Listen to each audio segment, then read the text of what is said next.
Oh, I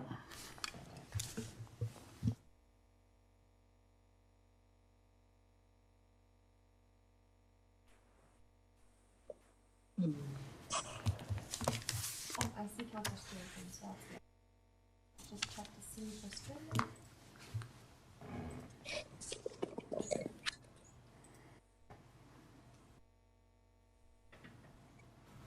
Through you, Mr. Mayor, it is 5:33, and we are streaming and recording. Therefore, you may begin your council meeting as you wish. thank you, Madam Clerk. I see that we indeed have quorum, so I call this meeting into order, regular council meeting for Monday, July 26th at 5:33. And approval of agenda, Madam Clerk. Thank you, Mr. Mayor. I do have a motion put forth by Councilor Olson, seconded by Councilor Kaur, to approve the agenda as circulated. Having said that, Mr. Mayor, I do have a motion put forth by Councilor Hildebrandt, seconded by Councilor Stewart, that the agenda be amended to include the addendum item number 13.1, additional presentations and consideration of bylaw, and to include an item as item 14.1, notice of motion for Councilor Hildebrandt. Through you, Mr. Mayor, if there's any discussion on this. Any discussion on these changes? Not seeing any, Madam Clerk? Thank you, Mr. Mayor. This vote would begin with Councilor Hahn. Yes. Councilor Hildebrandt. Yes. Councilor Kaur. Yes. Councilor Olson. Yes. Councilor Stewart. Yes. Councilor Wink. Yes. Mayor Junkin. Yes. And that does carry. Mr. Mayor, I do have a motion put forth by Councilor Hildebrandt, seconded by Councilor Stewart. Be it resolved that the agenda for the July 26, 2021 regular meeting of council be adopted as amended.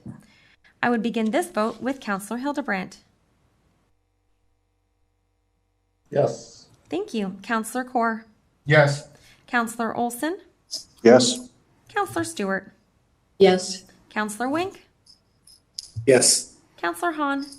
Yes. Mayor Junkin. Yes. And that does carry. Through you, Mr. Mayor, that does bring you to the disclosure of pecuniary interest. Thank you, Madam Clerk. And before I do the disclosure of pecuniary interest, just like a little announcement, and that is a little guy who has been pretty close to the residents of Pelham. He's been in the paper many times. He's been on national TV. And that is little Emmett Gervison will be having his surgery this Thursday down in LA. So I know our thoughts and prayers will be with the little guy. I mean, he is having this life-changing operation and improve on his hearing in the 1 year. So I just wanted to bring that to everyone's attention. Thank you. Disclosure of pecuniary interest and general nature thereof. After viewing the agenda I see Councilor Kaur. Yes. Yes, I have 8.3.4. My company purchased directly from the principal from his company, so I presume there would be a conflict of interest with that issue. Okay, thank you for that, Mr. Councilor. Any other interest? I see, is that you, Councilor Stewart? Yes, it is, Mr. Mayor. I don't have one to declare on this topic, but I do have a question that maybe the clerk can clear up. If you've taken campaign donation from some of the people that are involved in this discussion about the hoop houses, should a conflict be declared? Through you, Mr. Mayor, I thank the councillor for the question.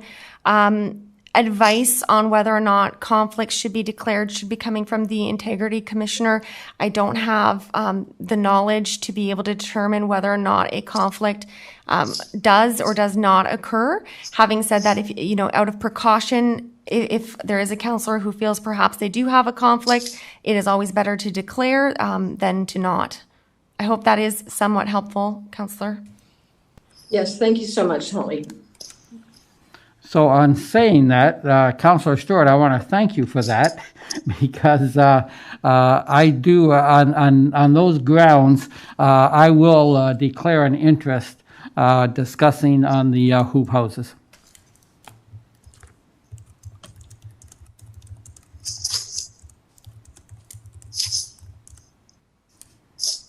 Thank you, Mr. Mayor. So I have noted Councillor Corr's conflict. I've noted Mayor Junkin's conflict with the hoop houses as well. Are there any other conflicts to be declared? I do not. Oh, I see Councillor Hahn. Thank you. I'm just curious if Councillor Olson would want to make a declaration at this point, because I understand he had some campaign contributions, I believe. Through you, Mr. Mayor, no, I didn't. Thank you, Councillor. Any other interests to declare? Not seeing any, I turn to the clerk. Thank you, Mr. Mayor. So I have noted the conflicts that have been brought forth. And that does bring us to our first presentation, which is the COVID-19 Pandemic Update CEMC. This is from Fire Chief Limburner. Mr. Chief, if you'd like to go forward. Okay, Chief, you have the floor. Thank you, Clerk, through you, Mr. Mayor and Council. As of today, Pelham has has had a total case count of 601. We currently have one active case in the town. Across the region, we've had 16,331 cases. We have 3 new ones today. Of those, 49 are active, 15,862 are resolved, and we have a total count of fatalities of 420. Province-wide, we have a total case count of 549,447. Of those, 538,702 are resolved, and we have a total of 9,316 fatalities. In our hospitals, 96 admissions of ICU, 131, and ICU and ventilators are 79. Across the country, total case count 1.426 million. Of those, 1.395 are resolved, and we've had 26,547 fatalities. Across the Niagara region, our case doubling time is 3,599 days. Our positivity rate's at 0.8%.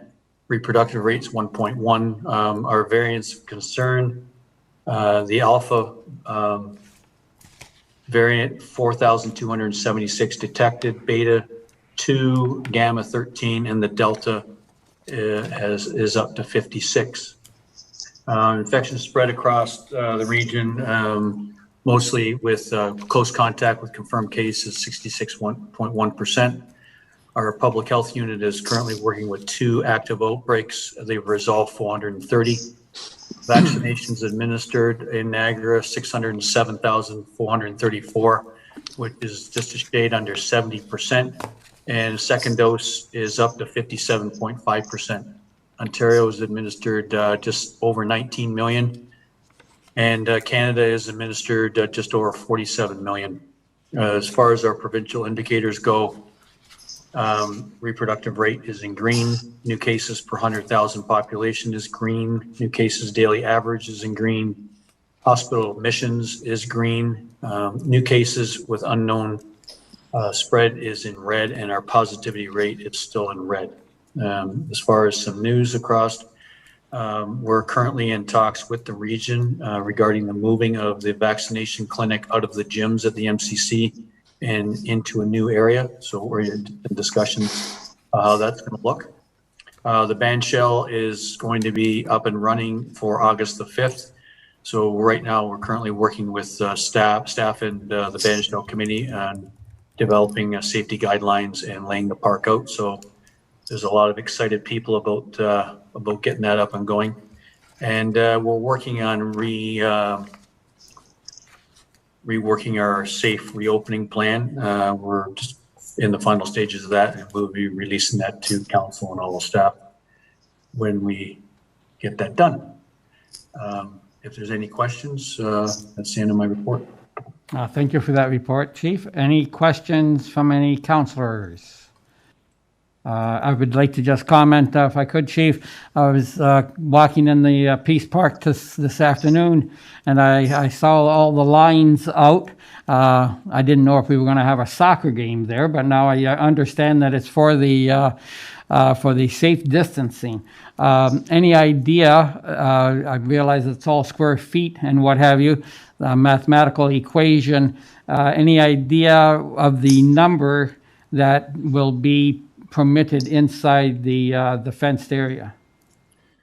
We've set the number at 2,000 people, and with some restrictions as far as distancing, mask wearing, and travel routes. So, Excellent. that's where it's set. Thank you for that. And like you say, I think some very excited people to see that concert series come back again. Excellent. Thank you. Madam Clerk? Thank you, Mr. Mayor. I do have a motion put forth by Councillor Wink, seconded by Councillor Stewart. Be it resolved that Council received the COVID-19 update presentation from B. Limburner Fire Chief and Community Emergency Management Coordinator for information. Unless there's any discussion, the vote begins with Councillor Kaur. Yes. Councillor Olson. Yes. Councillor Stewart. Yes. Councillor Wink. Yes. Councillor Hahn. Yes. Councillor Hildebrandt. Yes. Mayor Duncan. Yes. Thank you, Mr. Mayor. That does carry. And that does bring us to our next item on the agenda, which is a delegation. And we do have Joyce Baker representing the Niagara chapter of Trout Unlimited. If Ms. Leach could just bring in Ms. Baker. I do believe she has Mr. Green with her as well to jointly present in front of council. Just give us one moment to bring in our delegates.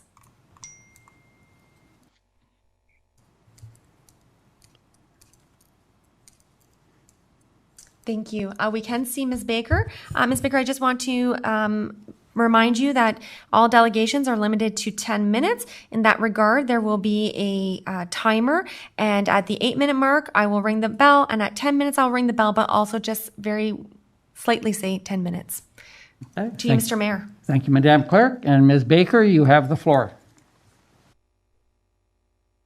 And you are on mute.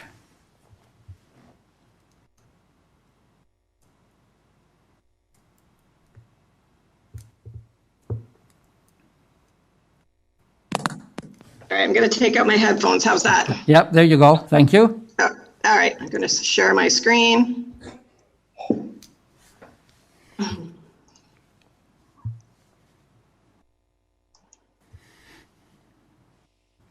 Okay.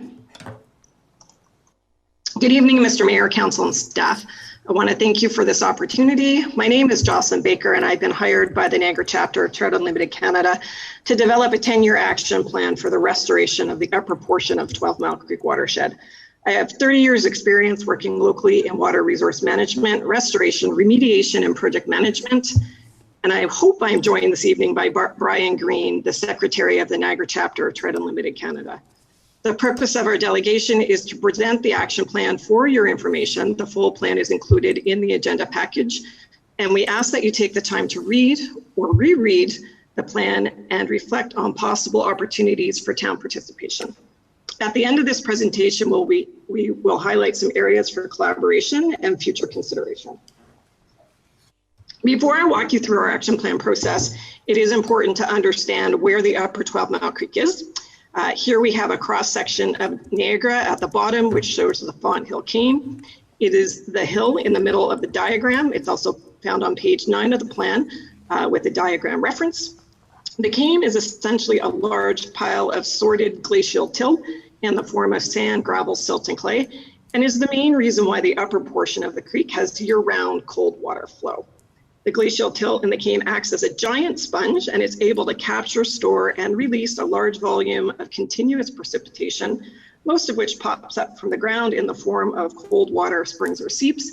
The red arrows there at the top for the maps will show you that the headwaters, the start of 12 Mile Creek, comes off the Font Hill Cane. The health of the upper watershed is in serious decline. Land conversion, including urbanization, has caused the loss of essential habitat and is threatening the very attributes that make the upper 12 Mile Creek watershed unique, including being the only cold water system in Niagara and, of course, the only system able to support the very special species brook trout. Here you can see the evidence of impacts of increased development in the headwaters, the increase in hard impervious surfaces such as buildings and roads, the increase in pollution through runoff of contaminants such as sediment, salt, oil, and grease. This just shows sort of a series of what the creek normally looks like under flooding conditions and then the aftermath of all that sediment washing downstream.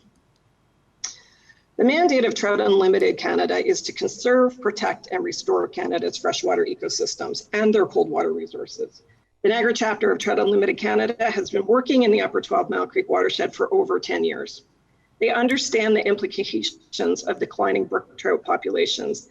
As the canary in a coal mine, brook trout serve as an early warning system of ecological degradation, which can have significant negative impacts on all components of the community, including humans and non-humans. The Niagara chapter of Trout Unlimited is a registered not-for-profit volunteer organization with extensive local experience. With a list of professional credentials too long to fit all in one slide, I have touched on some notable ones, including the fact that many of the members live and work in the watershed. They are the landowners and they are volunteers. And certainly they are not a fishing club. We need to debunk that myth. So here is our process. The main component was partner and landowner engagement, including a virtual public meeting held on March 30th of this year, which saw over 170 registered participants. Working with the Niagara Peninsula Conservation Authority, we also administered an engagement portal in partnership and collected over 70 feedback surveys, which inform the action plan process. And here are some of the results. With sedimentation and erosion identified as a top concern and issue, this concern is not surprising considering the system starts basically on a massive sandy hill that came and coupled with the impacts of accelerated climate change, including the increase of severe storm events. Here we have a hydrograph from the Upper 12 Mile Creek showing rainwater levels from a 2014 time period. 3 storm events exceeded a 1 in 100 year storm in less than a 2-month period. And you can see that I've pointed that out with the red arrows. A 1 in 100 year storm event is a storm with a flow or flooding intensity that you would only expect to see once in a 100-year period. These storms are becoming more frequent with devastating consequences, which I'm sure you're all familiar with. So what are we proposing in our little action plan? Well, first, the need for better collaboration, management, and governance. You saw from the feedback graph on slide 8, also in the plan, the lack of coordination and will for action ranked 2 and 3 in terms of issues.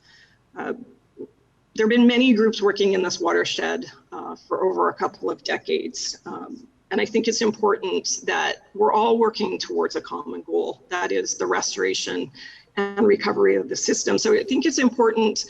There are a lot of different ideas and experiences, but really what we're trying to do here is focus on productive exchanges and creating synergies. We need better source controls to capture water and runoff at the lot and individual property level. There's lots of opportunity to work on this and improve the situation, which will go a long way in the recovery of the system. We need better conveyance controls to minimize the slow runoff and pollution before it gets to the creek. We're turning Font Hill into a brick with buildings, parking lots, roads, and pavements. I'm not saying that develop is a bad thing, but we can do it better.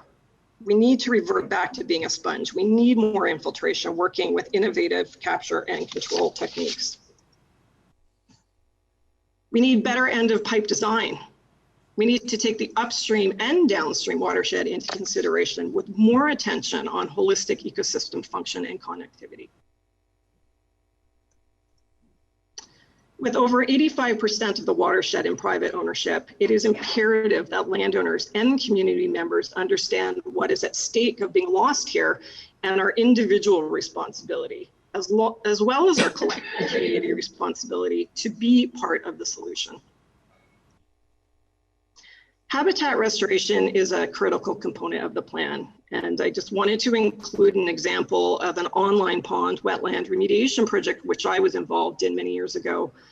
This is Bridgewater Golf and Country Club in Fort Erie.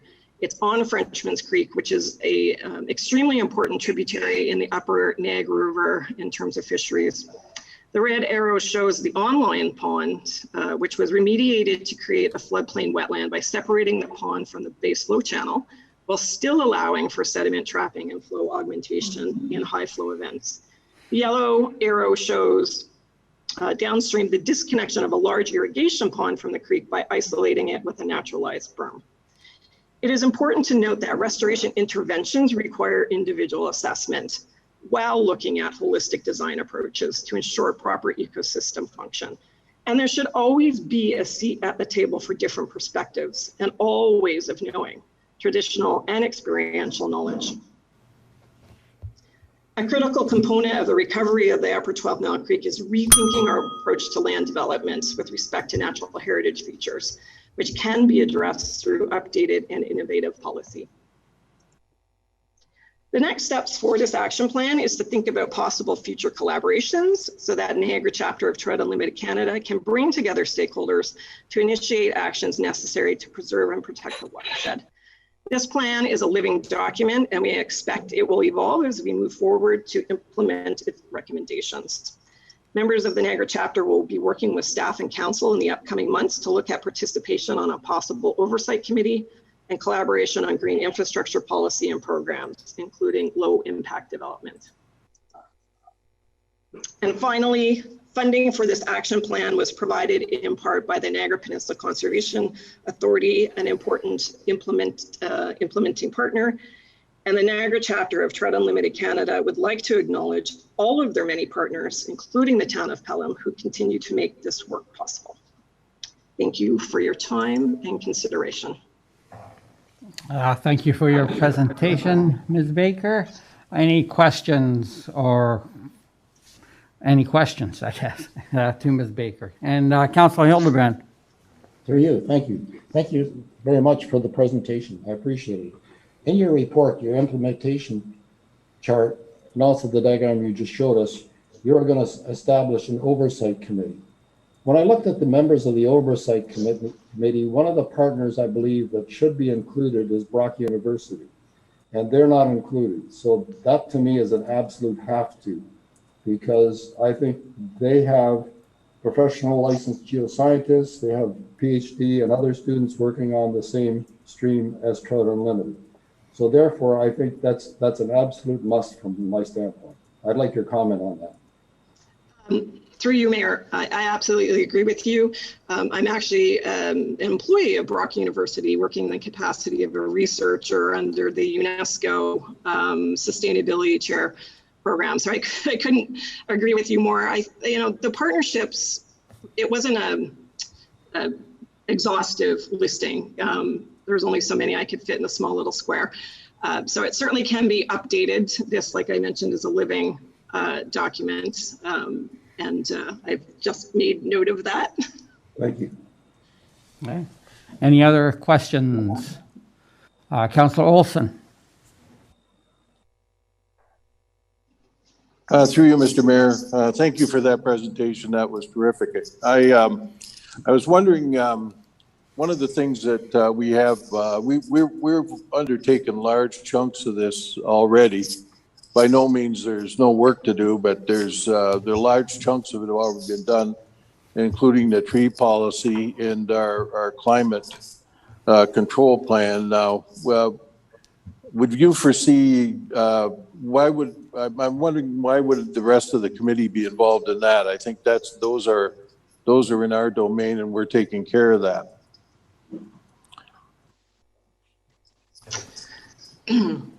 Through you, Mr. Mayor, I want to make sure I have the question correct. Is your question about a possible oversight committee for the implementation of the action plan?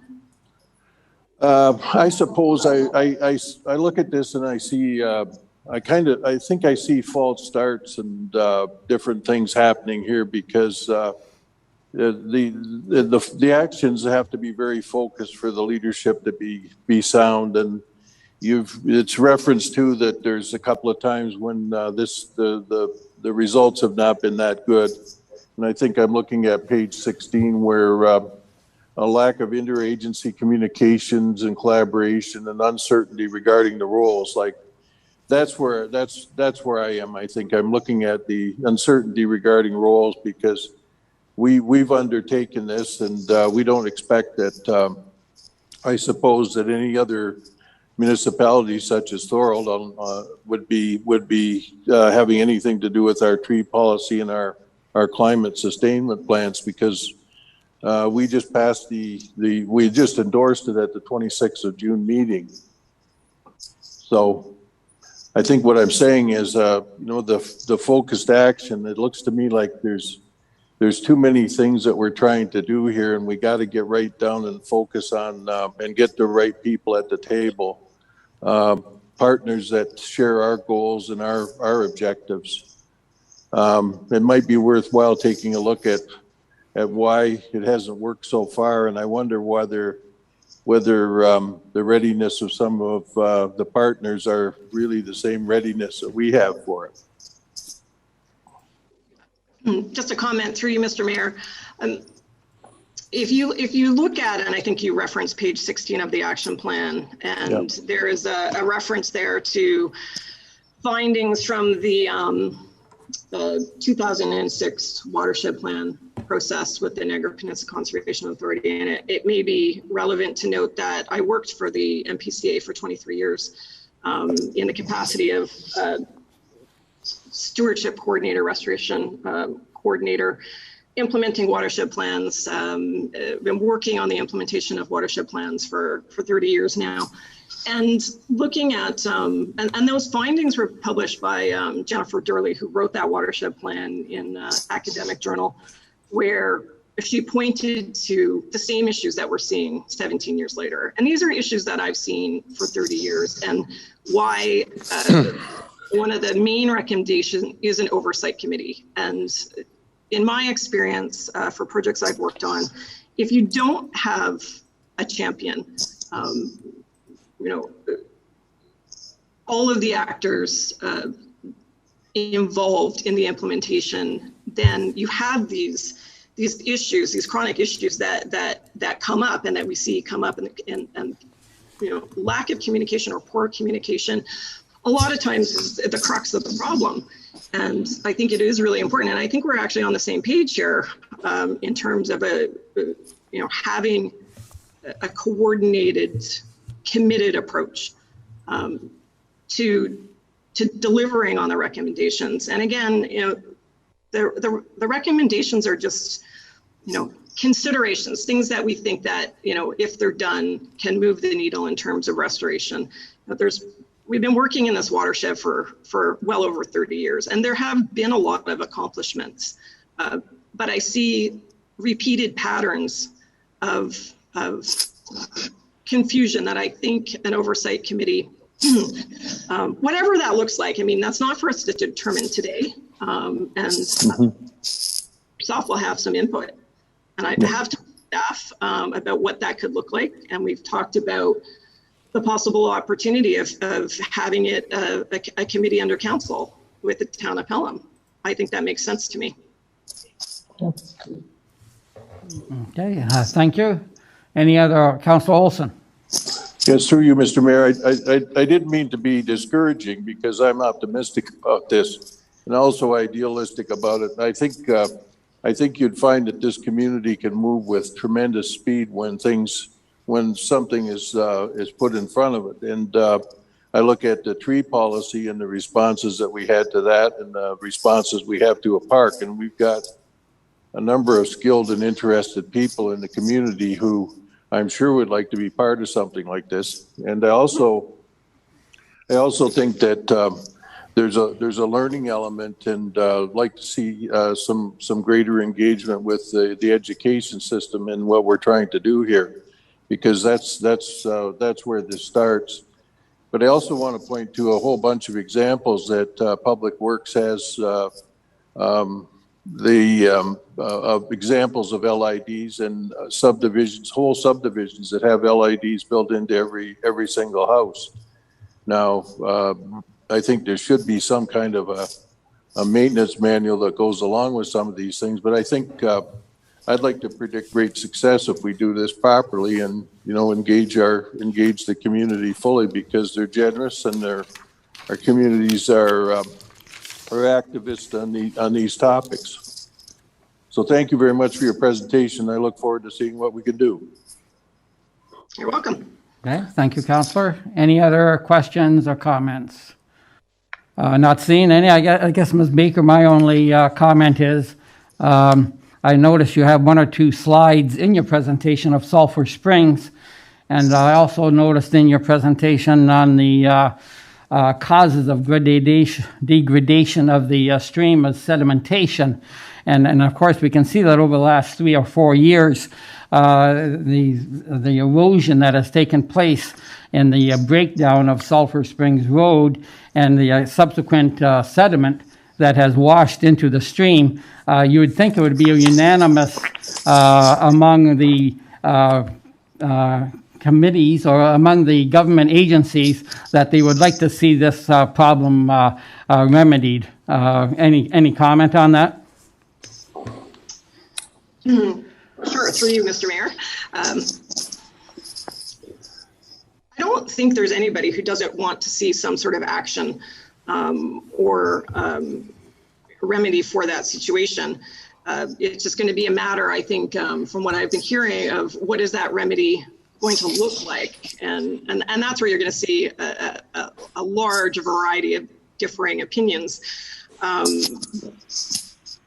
What I hope happens is, we take our time and we think long term here. And I did mention I work under the UNESCO umbrella for the Chair for Sustainability. So I really do try to look through that lens that, in 30 years, 40 years, 50 years, are we really going to be looking back at today and be upset with our decision?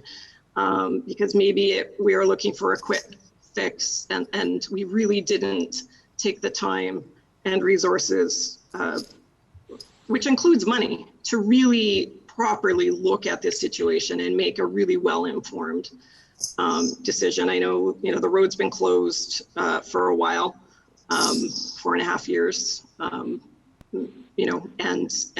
I've heard many different opinions on what should be done there. And I just think that it probably should be looked at, and really think about, I'm not going to tell you what I think should happen. Okay, excellent. Because as you know, the town is indeed taking action or trying to take action, and the road has been cleared for closed for 3 or, like you say, 4.5 years. Time goes by, and there are residents down there that are in a precarious position because fire trucks, if they were to have a fire, they do not have any way at all to. Our fire chief and his crew has no way at all to get down there. So. That is a big concern for the town. Like I said, it's been 4.5 years. The town has probably invested over $250,000 in various consulting firms. So I know the residents in this council would love to see this project move ahead in a way that is taking the stream's needs and considerations and means into consideration, but it's definitely time that this council has decided that it's time to go ahead and with all the oversight that should be taking place, I'm sure that it will be done in a manner that is both provides a road for the community and looks after the ecological point of it also. Thank you. Any other questions, councils, to Ms. Baker? Again, then, we thank you for your presentation and wish you a good evening. Thank you. Thank you. Madam Clerk? Thank you, Mr. Mayor. I do have a motion put forth by Councillor Hahn, seconded by Councillor Hildebrandt. Be it resolved that Council receive the presentation and correspondence from Joyce Baker from JLB Environmental regarding Upper 12 Mile Creek for information.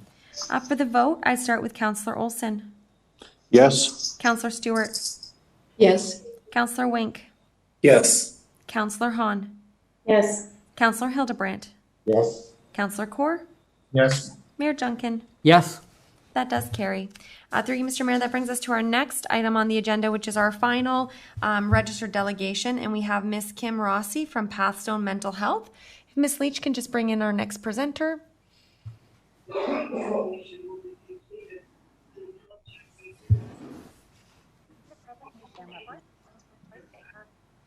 Miss Rossi, we do have you in the meeting. If you wish, you can start your camera. You don't have to. Oh, perfect. I would just remind the presenter that delegations are limited to 10 minutes. At the 8-minute mark, I would be ringing a bell, and at 10 minutes, I'll ring a bell and just let you know that it's been 10 minutes. To you, Mr. Mayor. Okay, Ms. Rossi, you have the floor. Great, thank you. Let me just go back to sharing my screen. This is always a tricky one. We have an inside the cloud, outside the cloud. Here we go. Thank you for the time this evening. I know you've got a pretty packed agenda, and I will adhere to the 8 to 10 minutes to present and hopefully allow enough time afterward to get into questions. So if you're not familiar with Pathstone, we'll start there and then talk about our model of care as we move through the pandemic and beyond. So simple facts are that 1 in 5 children and youth will be affected by a mental health issue at some point in their life.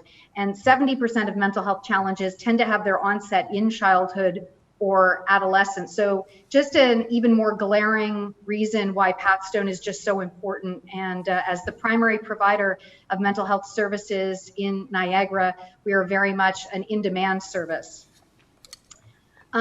The challenge is not just for Pathstone, but for Ontario as a province and actually even the country, 36% of Ontario parents that looked for help for their child, actually 4 in 10 only found it, or still maybe waiting for treatment. And we'll get into that a little later on about the wait times and where they stand and why we do have them. So we are a mental health agency for children. We service children, youth, and families from birth right through till their 18th birthday. And there are 17 different programs at Pathstone. We actually have three sites, the Branscombe Mental Health Center in St. Catharines, the Merrittville Day Treatment School on Merrittville Highway, which will soon be known as the Mountain View Center for Innovative Learning. And we also have Rotary House in Niagara Falls, which is a live-in treatment center. And that supports children, mostly youth actually, that just can't be in their home environment for whatever reason. Probably all different types of therapy was exhausted at that point. And now they've come to live with us so we can work with them and then work with the family separately to eventually reunite them as one. In addition to those sites and programs, we are in schools, high schools and elementary schools. We're in daycare centers as well. We do operate presently 8 in-person walk-in clinics right across the Niagara region. Our goal and mission is simply to strengthen the quality of life for children, youth, and families in Niagara who are dealing with mental health challenges. And we want to ensure overall that no child waits more than 30 days for a mental health treatment program. And that's only accomplished through increasing access to service, which we will get into. Over the past 12 months, it's been quite busy, as you can probably imagine, with the pandemic. We served nearly 10,000 children. That was an increase of 35% compared to the previous year. Some of our one-on-one and family programs saw an increase of over 200%. One of the saving graces of Pathstone through the pandemic was our 1-800 number. It's a crisis and support line. It's accessible 24/7. And when we were in lockdown and under state of emergencies, when we had to stop our in-person sessions through walk-in clinic, the crisis and support line really did come to the aid of those that needed us. They saw their calls triple. They had a lot of calls that were dealing with suicide. They're quite the team. There are 4 full-time staff that are working in crisis and support. They work in tandem and together have almost 100 years of experience in crisis management with mental health and children specifically. So under the Immediate Services Program, which we actually rebranded through the pandemic, it's exactly how it sounds: immediate access to services at Pathstone without delay. So the 3 services that are offered this way is the crisis and support line, which I just spoke about, the walk-in clinics, of which there are 8 in person across the region, as well as video counseling, which is offered through the walk-in clinic program. So same as the in-person walk-in, only it offers access to a Pathstone therapist one-on-one through a video connection, and that's available to anyone right across Niagara, 18 and under at any time. With all of those three services, there's no cost, no referral, no OHIP card required, which of course reduces barriers to service. There's no travel needed in the case of video counseling. The other important part about these immediate services is if children and families are accessing mental health services the moment they need it, we can ensure that their issues are dealt with right at the start and don't get worse. So in all, under the walk-in clinic program and video counseling program, we have over 800 in-person video counseling and in-person hours available each month by our team of Pathstone counselors. Since COVID-19, we did implement the need for an appointment to access in-person or video walk-in clinic service. It was just to manage people on site. Important to note though, when people called, they were getting an appointment for that day. So there was no delay in them getting to see somebody still. It's just, we had to implement that appointment. The other thing it allowed us to do is our crisis and support team took those calls and they were able to triage whether or not they needed to have a conversation right then and there on the phone, whether they could wait to, an hour or so for a walk-in clinic appointment. And depending on where they were located, they were able to triage which walk-in clinic center was open that day and whether or not they were able to get to it. And at the last result, there was still video counseling as an option for them to meet with a Pathstone therapist.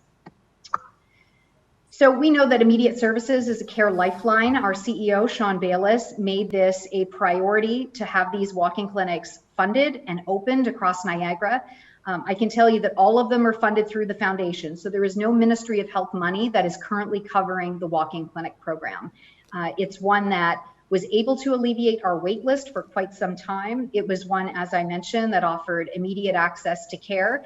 And we do feel that it will end up being the primary model of service at Pathstone. If we are handling mental health issues at the onset, there will not be as much of a need for the long-term 25 to 52 weeks of treatment that we do see in the moderate and severe cases. Some of the calls that our therapists received, as you can imagine, we all went through the pandemic, and if you don't have a mental health issue, I can probably bank on the fact that you probably struggled at some point through the pandemic, whether it was from the isolation or the cancellation of events, the at-home learning with your children or nieces, nephews, grandchildren. Everyone struggled, I'm sure, at some point in time. So I think if we have to look at a bright spot through the pandemic, we do have a little more empathy, if we didn't before, for those that struggle, and a little more understanding. So what kids are telling our team when they come to see them to talk about what their issues are, there's lots of cases of anxiety, depression, and self-harm. They are at their highest level. Among kids, and more recently, the eating disorder cases, which are actually a serious mental illness, they've more than doubled. So over a span of 30 days, we received 65 eating disorder cases. And we're handling those now through family-based treatment, through our therapists, as well as the help of a dietitian. Our problem is growing. And here is what I wanted to mention to you today. We have 241 kids on our wait list as of July 19th when I submitted this presentation for tonight. They're waiting for a program called Brief Services, which is described as mental health support in 6 sessions or less. It's a very light dip into mental health treatment. This should be our most effective and immediate program offered. And I can tell you before COVID-19, we did not have a waitlist program. As mentioned off the top, the issue with waiting is the longer a child waits for treatment, the worse or more complex their issue could become. So kids currently are waiting on average 10 to 12 weeks for brief services support, which is not okay. This program shouldn't take more than 12 weeks to complete. So what we need to do next is continue to support the in-person walk-in clinics. They all reopened on July 5th. And I know we're talking today about a walk-in clinic for Pelham. Further support for immediate access to care through video counseling, walk-in sessions, which reduce that barrier to care, especially in the winter months. And our region is quite vast. And we will continue to strengthen our brief services program. So we are adding 3 It says 3 to 4. At present, we have enough funding that we fundraised for 3 full-time social workers for the next 2 years to start taking on clients that are on the wait list for brief services. And we need to make sure we're keeping care consistent. We need to address the wait list now and continue to address it so that kids are not sitting on a wait list versus being in care. So we do have a solution to the problem. It's going to take some time for sure, and we're asking you to meet us at that table with your support. Our overall goal will remain the same. We want to make sure that no child is waiting more than 30 days for a mental health therapy program at Pathstone. So if you have any questions, I'm happy to answer them. I tried to get through that as quickly as possible, and hopefully it wasn't too quick. Thank you very much for that presentation, Ms. Rossi. Very scary numbers you're presenting to us, and actually depressing numbers in themselves. To see the suicide rates where they are and what have you among our youngsters is an awful thing to see. I will, of course, open up questions and comments to all of to council members, and I see Mr. Councillor Kaur, you're up. Yes, thank you, Mr. Mayor. To you, Mr. Mayor, to Mrs. Rossi, thank you very much for the great presentation. And it really does take a special person to do what you're doing. I don't know how you do it. I can imagine. But to the acting CAO, is there room at the MCC that we could provide a walk-in clinic? Is there an empty room or something, an office that we could provide this great organization? Should that go to Ms. Quinlan or to Ms. Van? Oh, okay. Ms. Van Ravensway will attempt that. Councillor? Go ahead, Vicki. Yes, thank you. Thank you. Through you, Mr. Mayor.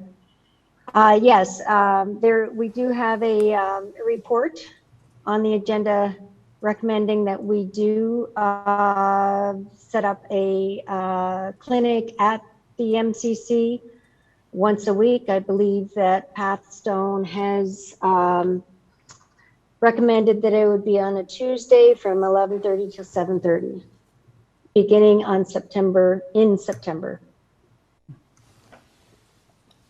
Councillor Court? Thank you. Thank you. Great news. And Mrs. Rossi, thank you very much for your presentation. You're welcome. Thank you so much. Okay. Councillor Hildebrand. Here you are, Mr. Mayor. Thank you, Ms. Rossi. I got a question for you. Did you read the article that the Niagara this week published on July the 16th, where they said that St. Catherine's Clinic is open Monday to Friday, Thorold and Welland is open on Mondays, Fort Erie on Tuesdays, Port Colborne and Grimsby on Wednesday, and Niagara Falls and Beamsville on Thursday. Was that accurate? It is accurate. So those are all of the locations currently of our walk-in clinic. So the St. Catherine's Branscombe Center location, which is our main base, is a Monday to Friday walk-in clinic. Our crisis and support team that actually work on that site as well take care of the walk-in clinic. So we're able to keep that running 5 days a week.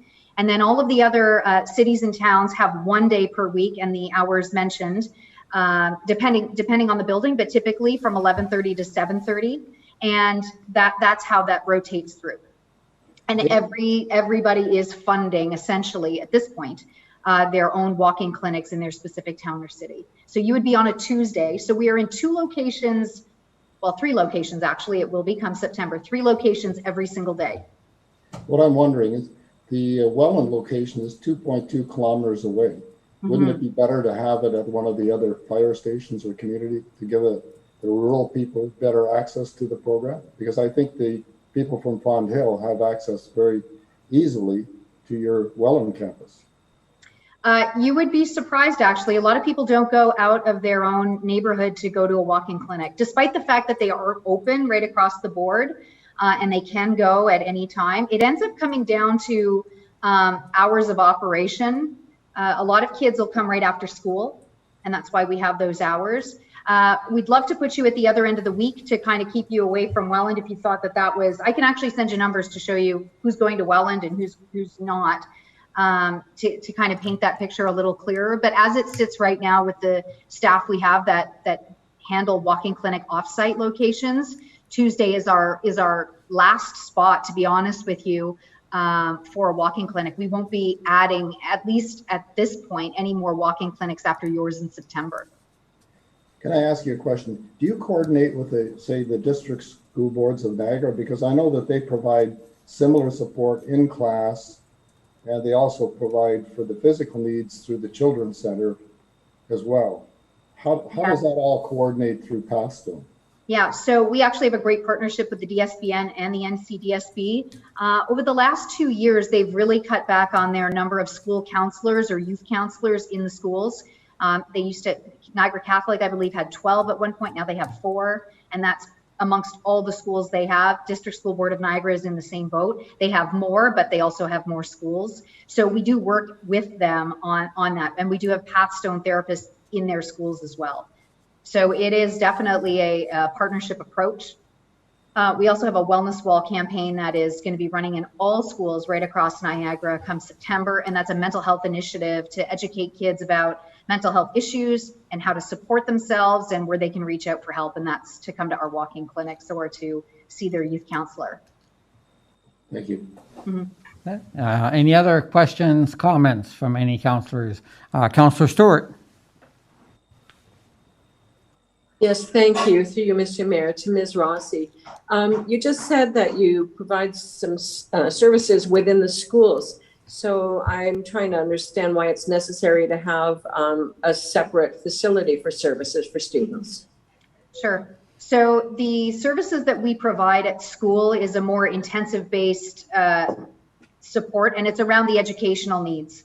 So when children are struggling in school, I remember when I was in high school and grade school, there would be someone that comes to the classroom and removes the student for a while, and they work together on the math or language or what have you, and as well as the behavioral issues that may go with it. It's not the exact same type of therapy that we would do.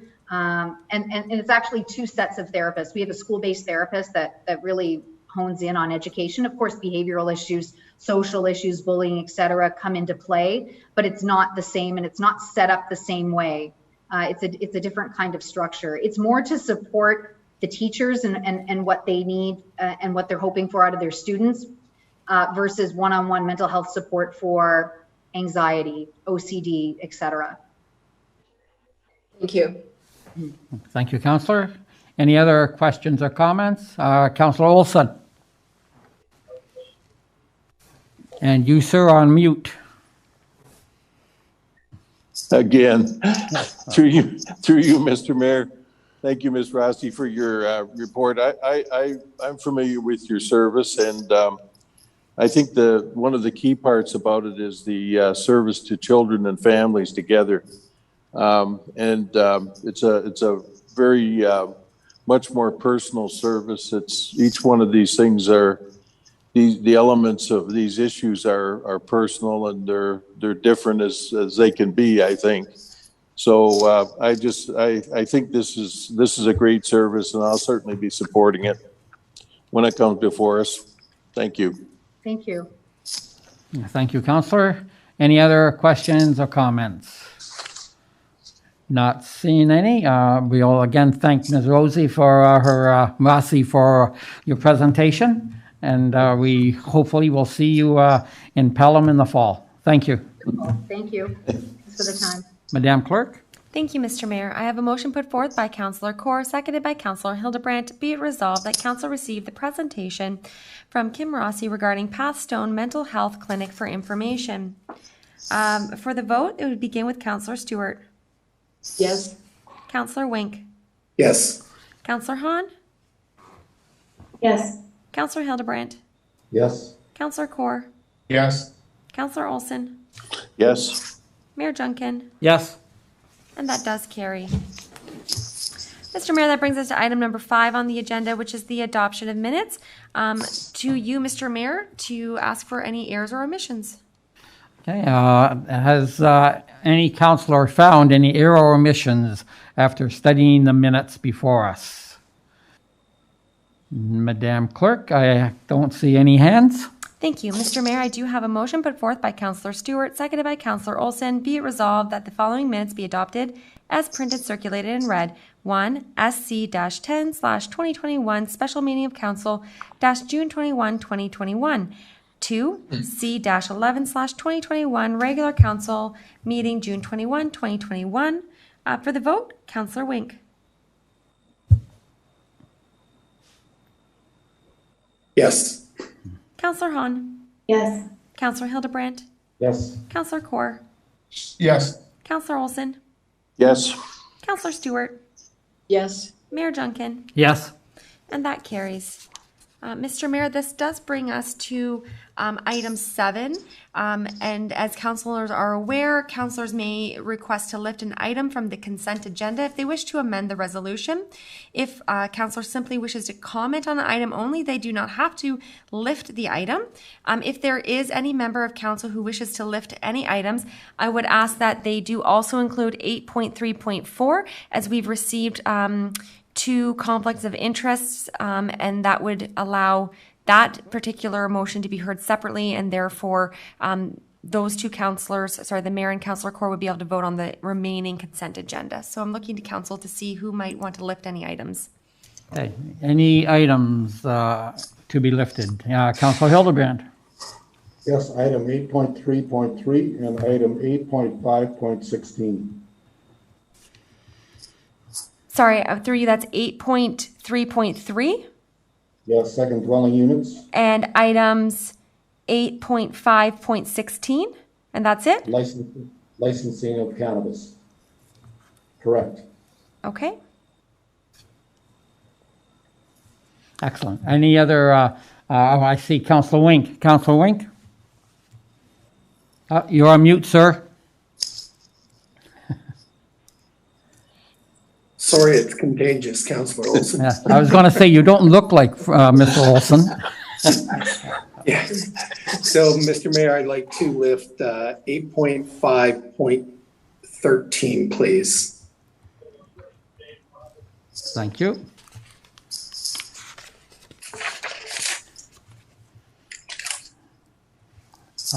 Any other items to be lifted? Madam Clerk, not seeing any. Certainly, Mr. Mayor. Oh.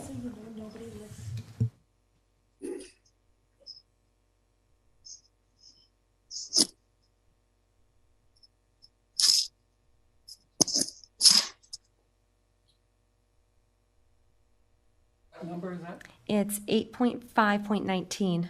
Okay. So Council, I will also lift item 8.5.19 on the consent agenda. Thank you for that, Madam Clerk. Thank you. And the only other item is the 8.3.4, which is the hoop houses that Councillor Kaur and the mayor have declared a conflict of interest. I didn't know if there was any councillors wishing to lift that, so that that can be considered separately, so that the mayor and Councillor Kaur can consider all of the remaining items and vote on them. Thank you. Oh, I see Councillor Wink. Are you? So are you asking for someone to lift 8.3.4? Yes, please. Yes, I would do that. Thank you, Councillor Wink. At this point in time, if there was any councillors that wish just to discuss or comment on items on the consent agenda, now would be the time to do so. Thank you, Madam Clerk. I would like to comment on 8.3.6, the planning. And perhaps comments from our Director of Planning, Ms. Weens. I can't help but notice that February to May was record-breaking years, perhaps not record-breaking, but tremendous years for us. And do you see that continuing on for the rest of the summer? Ms. Weens? Thank you, Mr. Mayor. Certainly, yes, we did have some significant activity, particularly in building services in the spring. We have been extremely busy, and at this point in time, it has eased up a little bit, but I think the fall is going to be just as busy. Excellent. Thank you for that. Like I say, those blue columns are reaching for the sky in the graph, that's for sure. Thank you. Any other comments on on any of the lifted items? Councillor Hildebrand. Yes, I have two items through you, Mr. Mayor, on 8.3.9, Public Works Cow Report. The Public Works Cow Report deals with the Sulphur Springs Road. Possibly the Director of Public Works could give us an update as where we are.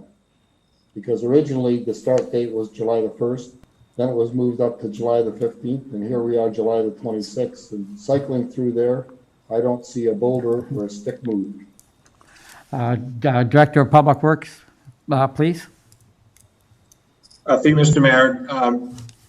You're correct. The dates have been shifted for the in-water work from July 1st to the end of August, now to July 15th to September 15th. So that was determined when the permit came back from the Department of Fisheries and Oceans. So that's the agency that determines when the in-water work can take place. So it is in fact July 15th to September 15th for the in-water works period.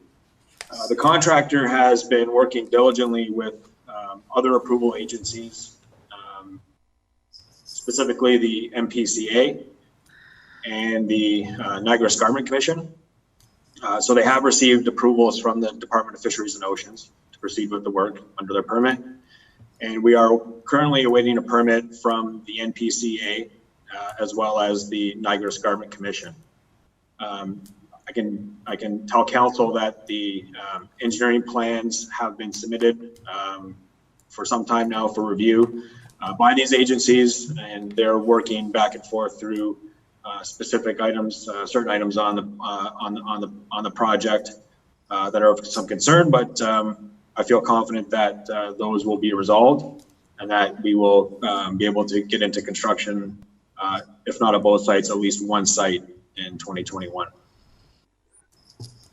Thank you. The other question I have for Public Works is Councillor Wink and I have been diligently asking for road signage to be painted with regards to lines, speed bumps, and all those types of things. Can you update us where we are on those? Director? Yes, through you, Mr. Mayor. So two-part question. The first part of the answer is we contract out our line painting and road markings to Niagara Region. They are currently servicing a backlog of work. Staff are continuing to try to push their buttons to get them in as soon as possible. We do have some reassurances through the region that the school zones will be marked and the crosswalks will be marked prior to school going back into session in September. But as of right now, we don't have a date from the region as to when they're actually going to come in and complete the rest of our line marking program. With respect to the painting of the speed humps on Haste Street, we do have a contractor, a separate contractor that's been retained. We went to a quotation on that competitive process to retain an independent contractor to do thermoplastic pavement markings, which are more durable. In fact, the shop term for those are durable pavement markings. So we're hoping that those pavement markings will last longer than the traditional paint that's been used on those. We had the contractor lined up to come in. Due to the construction activity and the servicing work that was completed at the 1120 Hay Street property, the old arena, we had to push them off. And so the update is specifically that we're looking at getting them in within the next 2 weeks to get those speed humps painted. Thank you. And if I may, Council, I'd like to go back and also comment on the Sulphur Springs.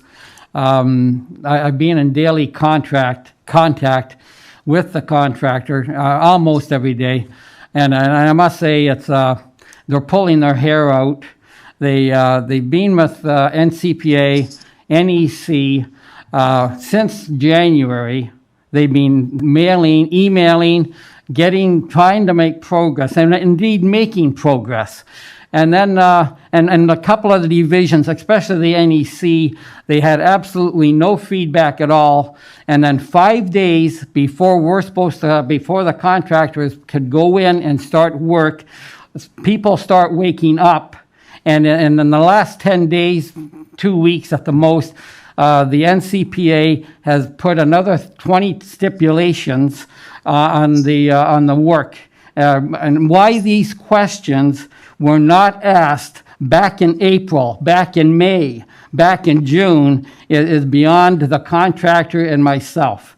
I tell you, there's a lot of words I can use. Let's say it's very discouraging.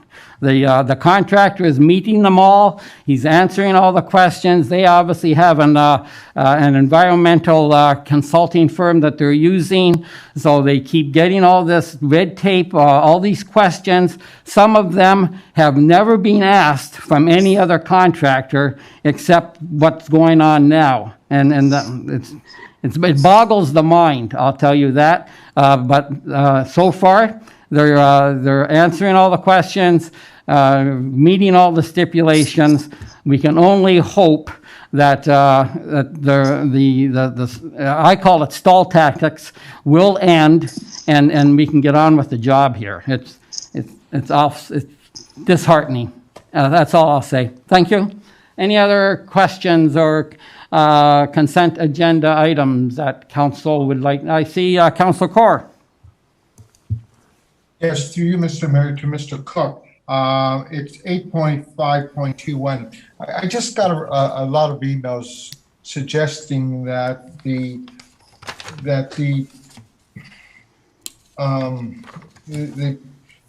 input wasn't, how would you put it? The people had no input in this process. And they were shut down, or they weren't even asked for any input. Can you make any comments on that?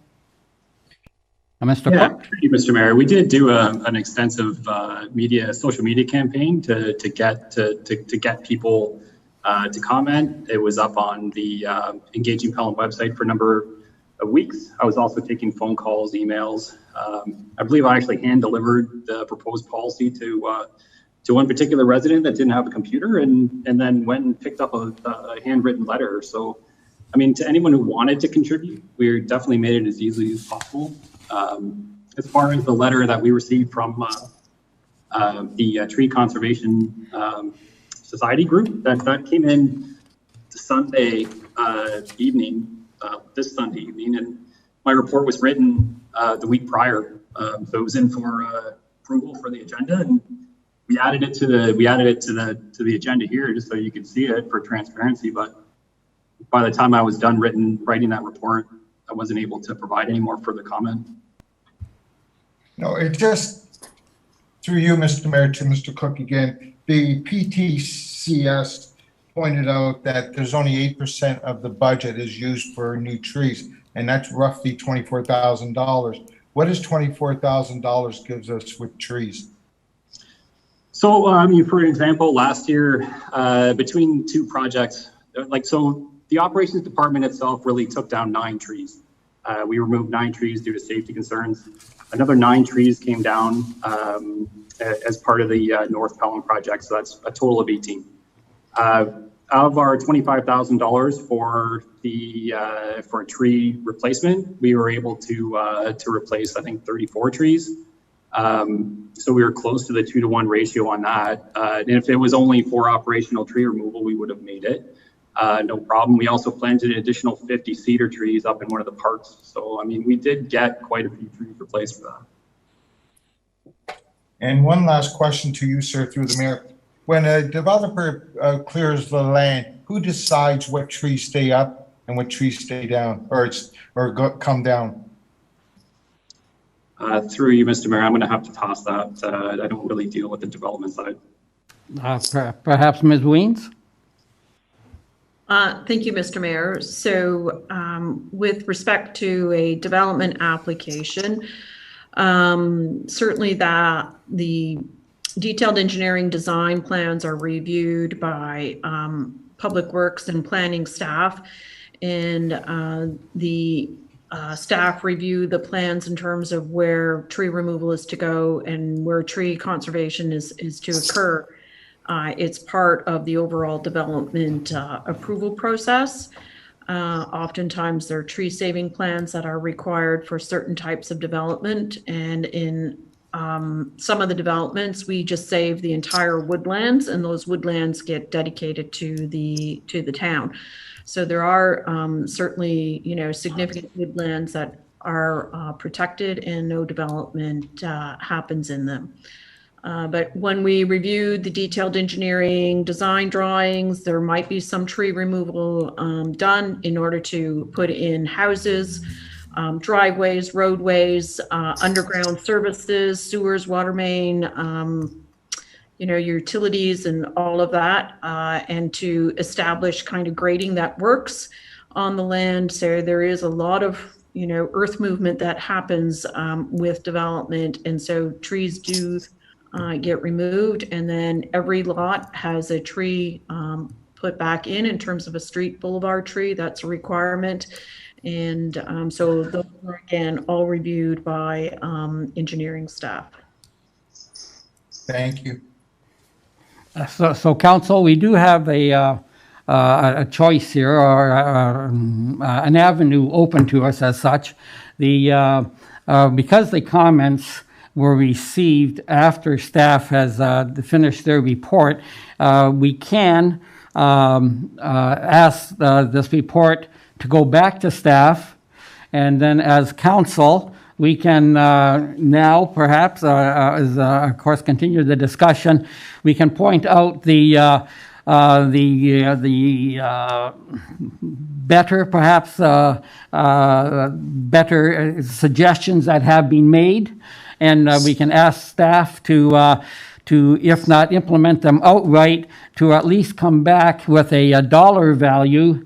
I know for a fact that in that the Pelham Tree Society, they wanted us to, I believe, either double or triple the amount of trees. And yes, that's good, but of course this council has got to worry about the cost factor. So we can send this report back, and they can, and then we can instruct staff to take a look and maybe and possibly rewrite the report or rewrite some of it. Obviously, you don't have to start from scratch. So that is an option. So, Councilor Court, did I see your hand? Yeah, through you, Mr. Mayor, I'll make that motion. Okay, thank you. Is there a seconder? Councilor Hahn, thank you. So discussion on this motion. I'm sorry? I apologize, Mr. Mayor. Yeah? Thank you. I think that you are referring to the report that is listed on the agenda under the unfinished business. Certainly, council has every ability to do as you wish and to refer it back, but that would be the appropriate time. I'm sorry, everyone. We jumped the gun on that. Sorry, Councilor Corr. We'll get you to do this after. I know that one place on the tree report that I thought was excellent is that when they're planting trees on the boulevard, to ask the homeowner that is adjacent to that to what kind of tree they would want, and to involve them into the looking after of that tree. I thought, wow, and of course, life being what it is, there'd be some people that would say, that's your tree, I don't want to look after it. We know that. But there's other people who would take it as an opportunity to nurture that tree and make it shine. So I think that's one recommendation that I thought was an excellent idea. But any other comments on? I guess we'll wait until we get to whether the clerk wants us to make the comments. So excellent. Okay, sorry I jumped the gun on that. Any other comments then on these items? I see Councillor Stewart. Yes, thank you. Through you, Mr. Mayor. It's just a question. 8.4.1, a request for noise bylaw exemption. Is that a routine thing? Is that something that we deal with? And is the fire chief here yet? Or perhaps we have to... Oh, Yeah, there's the chief. Here. Go ahead, chief. Through you, Mr. Mayor, I've never left. I'm just kind of hiding behind the screen here. Through you, Mr. Mayor, to speak to the council's question. Yes, we do have an exemption request every once in a while. Sometimes it's around construction when they're doing large projects. The MCC is a good example. When they poured the concrete at the MCC, they poured concrete for 24 hours straight, so they had to have an exemption to the noise because of construction equipment. So, and then if there's a concert downtown or there's something going on that's going to go past the limits of 11 o'clock or whatever the case may be, they ask for exemptions. So we do get asked for them periodically. Thank you. Thank you, Councillor. Any other? I see Councillor Wink. Yeah, so on that same item, Chief, if we approve or if this goes through, are the neighbors notified that this is going to be happening, and what type of limitation on noise is there? Like, if they're in Fenwick, am I going to be able to hear that in Font Hill? I know that's not the case, but is there any limitations on decibels or whatever? Chief? Through you, Mr. Mayor, there's no limitation, or there's no guidelines set on decibels because we have no way of measuring them, but it's more of as you said, an educational piece. So we encourage them to go around, inform people that such an event is going to take place. And we also tell them, it's got to be within reason. It can't be to the point where you're disturbing everybody.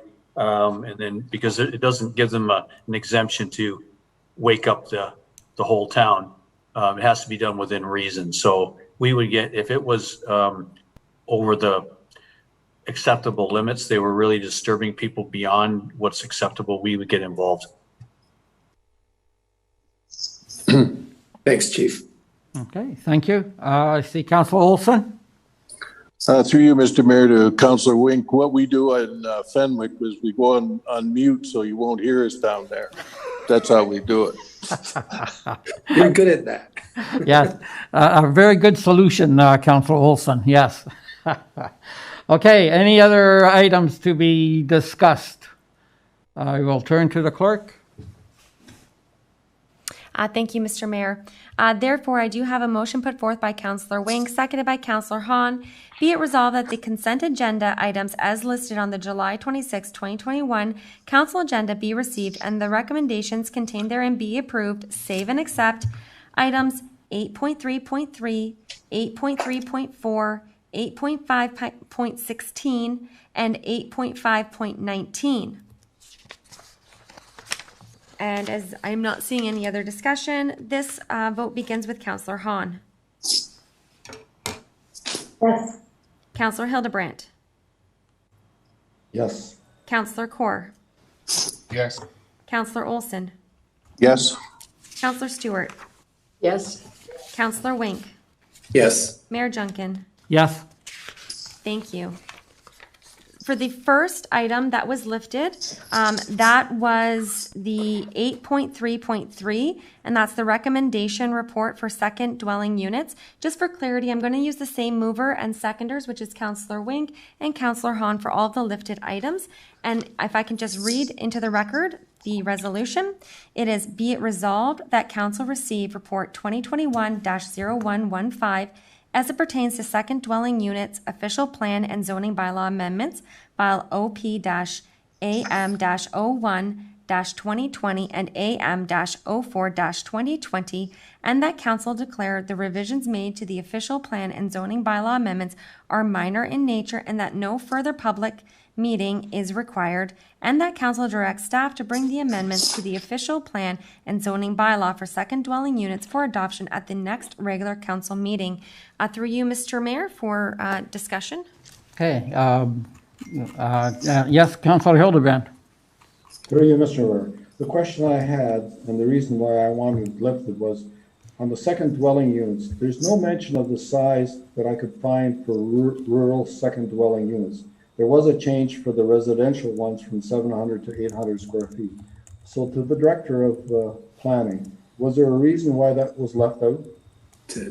Ms. Weens? So, Mr. Mayor, through you, we did not change the size of second dwelling units in the agriculture or the special rural zone. We had that at 93 square meters or 1,000 square feet. And that's what the proposed bylaw references in section 6.2 in the bylaw. So we did increase the dwelling unit size for in the residential area based on some additional comments that we received.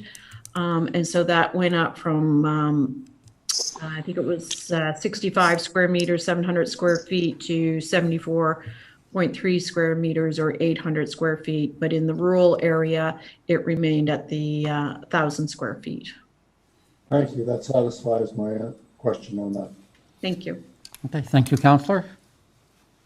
Madam Clerk? If there's no other debate? No. Oh, I'm sorry. Sorry, Councillor Wink, go ahead.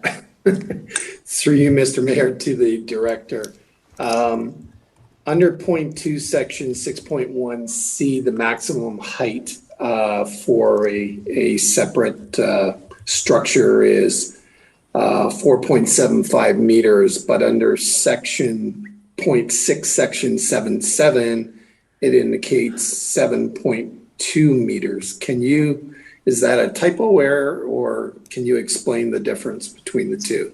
Ms. Weens? Thank you, Mr. Mayor. Yes, through you. So the first one is in a residential zone in the urban area. The second one, where it's a little bit higher, would be in the rural agricultural areas, where building heights tend to be higher for accessory buildings. We often have barns and double-story garages and those kind of things. And so that's to take into consideration the different context in terms of the rural and agricultural area versus the urban area. Thanks for the clarification. Thank you, Councillor. And Councillor Stewart? Yes, thank you. Through you, Mr. Mayor. Under 6.2, it says that 2 second dwelling units are permitted on a lot in RV1 and RV2, and also in the agricultural and special rural. I thought that they would be limited to 1 per lot. Ms. Weens? So, Mr. Mayor, through you, you will recall that the Planning Act requires us to permit 2, and the biggest limiting factor in certainly the rural area will be the ability to accommodate septic systems. But the way the bylaw is written, it's written to be consistent and comply with the Planning Act. These were based on, again, comments that we received from the region. In order to be exempt from their approval, we needed to include these changes to the permission. So it is 2, because that is what the Planning Act requires us to have. Thank you. Thank you, Councillor. Any other comments on this item? I see Councillor Hahn. Thank you, through the mayor, to the director of planning. Just, can you speak a little bit more to parking? I know that was a concern I brought forward before, and I'm just wondering, I don't see any, the revisions don't really speak to possible parking issues. Is there any discussion that's been had in regards to parking and how that's going to affect our side streets and those kinds of things? Obviously, I fully recognize one parking stall has to be used for the secondary dwelling unit. But again, if there's 2 vehicles, there's 2 people living in it, there's 800 square feet now, so that's possible. Or they have company, how is that going to be dealt with? Does it have to be on the same street, or, can you speak to this, please? Ms. Weens? Yes, thank you, Mr. Mayor, through you. So the bylaw does require that they have to provide an additional parking space for the second dwelling unit. That space needs to be provided on site with the property. Number of driveways, there's the ability to widen the driveway to make it a double wide driveway if that's what's needed to accommodate that, then that ability is also able to be given. So they are required to have a parking space for the dwelling unit on site. If they can't have it, then they are not able to put a second dwelling unit in. If there's going to be issues with respect to visitor parking or multiple people coming to visit at one time, on-street parking is available on our streets in most of our areas. So that's where some of the visitor parking would be accommodated, would be on street. Councillor Hahn? Thank you. So further to that, then I believe I made the request as well last time we had this discussion, I guess at the public meeting, and that is just that you were going to then speak with the consultant that's doing the parking study, because I'm not certain that the individual doing that work is aware of the second dwelling units and possible impact that might have on parking. I just want to ensure that that's been done and that's factored into the parking study. Ms. Weens? Yes, Mr. Mayor, through you, we've had some discussions with the consultant and they have indicated that they will look at that and report back. Thank you. Their work, okay? Thank you, Councillor. Thank you, Ms. Weens. Any other questions on this item? Not seeing any, Madam Clerk? Thank you, Mr. Mayor. That motion was moved by Councillor Wink and seconded by Councillor Hahn, and it is the original main motion as presented. And I would begin the vote with Councillor Hahn. Yes. Councillor Hildebrandt. Yes. Councillor Kaur. Yes. Councillor Olson. Yes. Councillor Stewart. Yes. Councillor Wink. Yes. Mayor Junkin. Yes. And that does carry. Mr. Mayor, that brings you to your next item, which was lifted from Councillor Wink, and that is the item 8.3.4. That's the requirement for hoop houses. And the motion's put forward by Councillor Wink, seconded by Councillor Hahn. And it's be it resolved that Council receive report 2021-0126 requirements for hoop houses for information. We did receive the Mayor and Councillor Kaur indicated they do have a conflict of interest. So if those members of council can just vacate council. For Councillor Kaur, that could just be turning off your video and staying muted. And Mr. Mayor, if you'd like to go in the hall, and I'll let you know when the vote is concluded. Madam Deputy Mayor Stewart, that means you would be presiding over this particular motion. Yes. Is there any debate to you, Madam Deputy? Yes, I see Councillor Hildebrandt has his hand up. Through you, Madam Deputy Mayor. I thank you for this, but I know that at the start of the agenda on the meetings, I presented a notice of motion on hoop houses for the next council meeting. And I believe that Councillor Stewart was the seconder on that motion.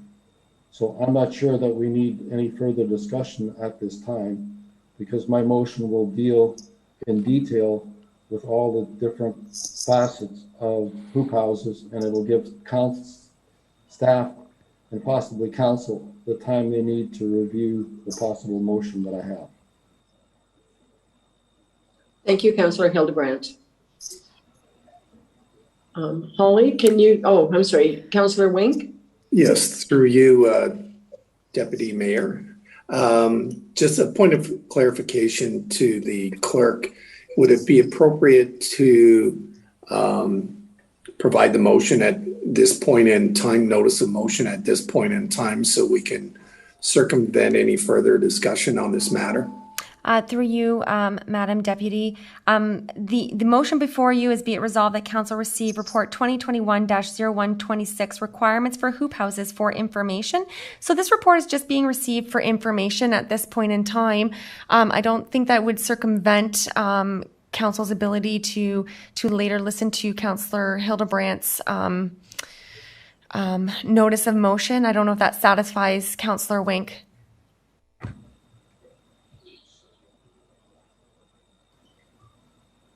I would prefer that we know what the motion is going to be before yes, we're accepting this report. As long as we get to the motion, that's fine. We certainly are, as item 14.1. Thank you.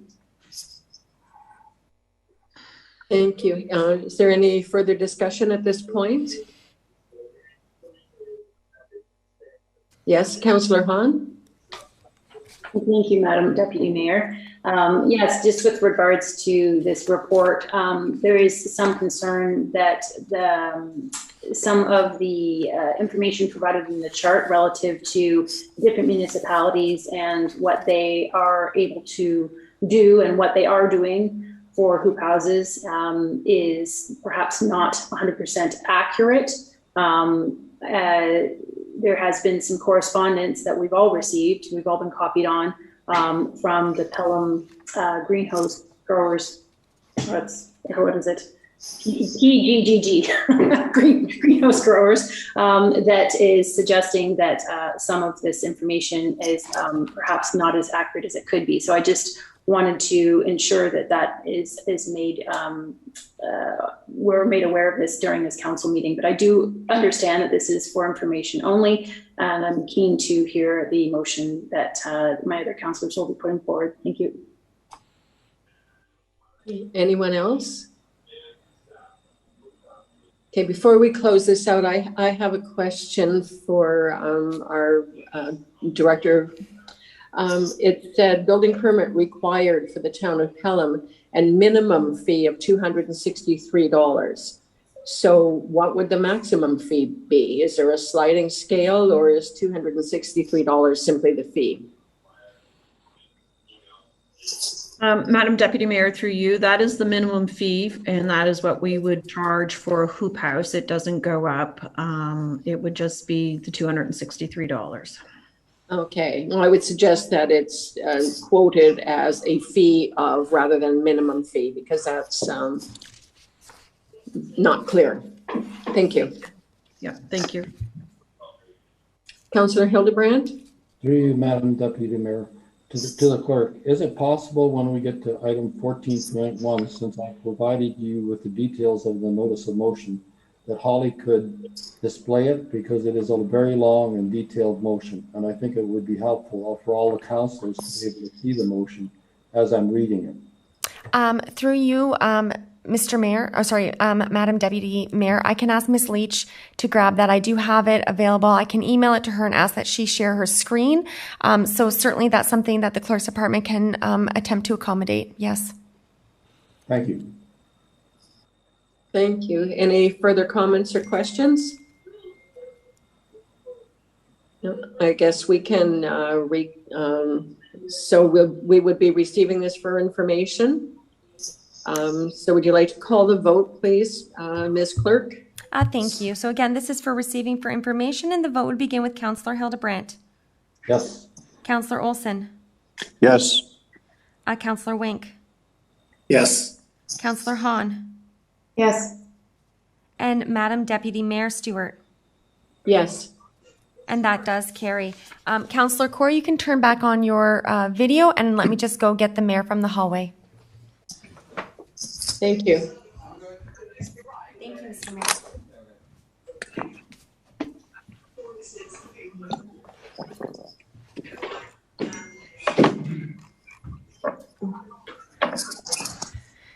Through you, Mr. Mayor, as you return to your seat, the next item that was lifted was from Councillor Wink, and it's 8.5.13, and it's a motion put forward by Councillor Wink, seconded by Councillor Hahn, and it is on capital gains tax on primary residence, and it's be it resolved that Council receive correspondence from the Town of Fort Erie, Township of Perry, Municipality of Chatham, Kent, City of Welland, County of Frontenac, Town of Saguga, Town of Plymouth, Wyoming, and City of Port Colborne regarding capital tax gains on primary residence for information.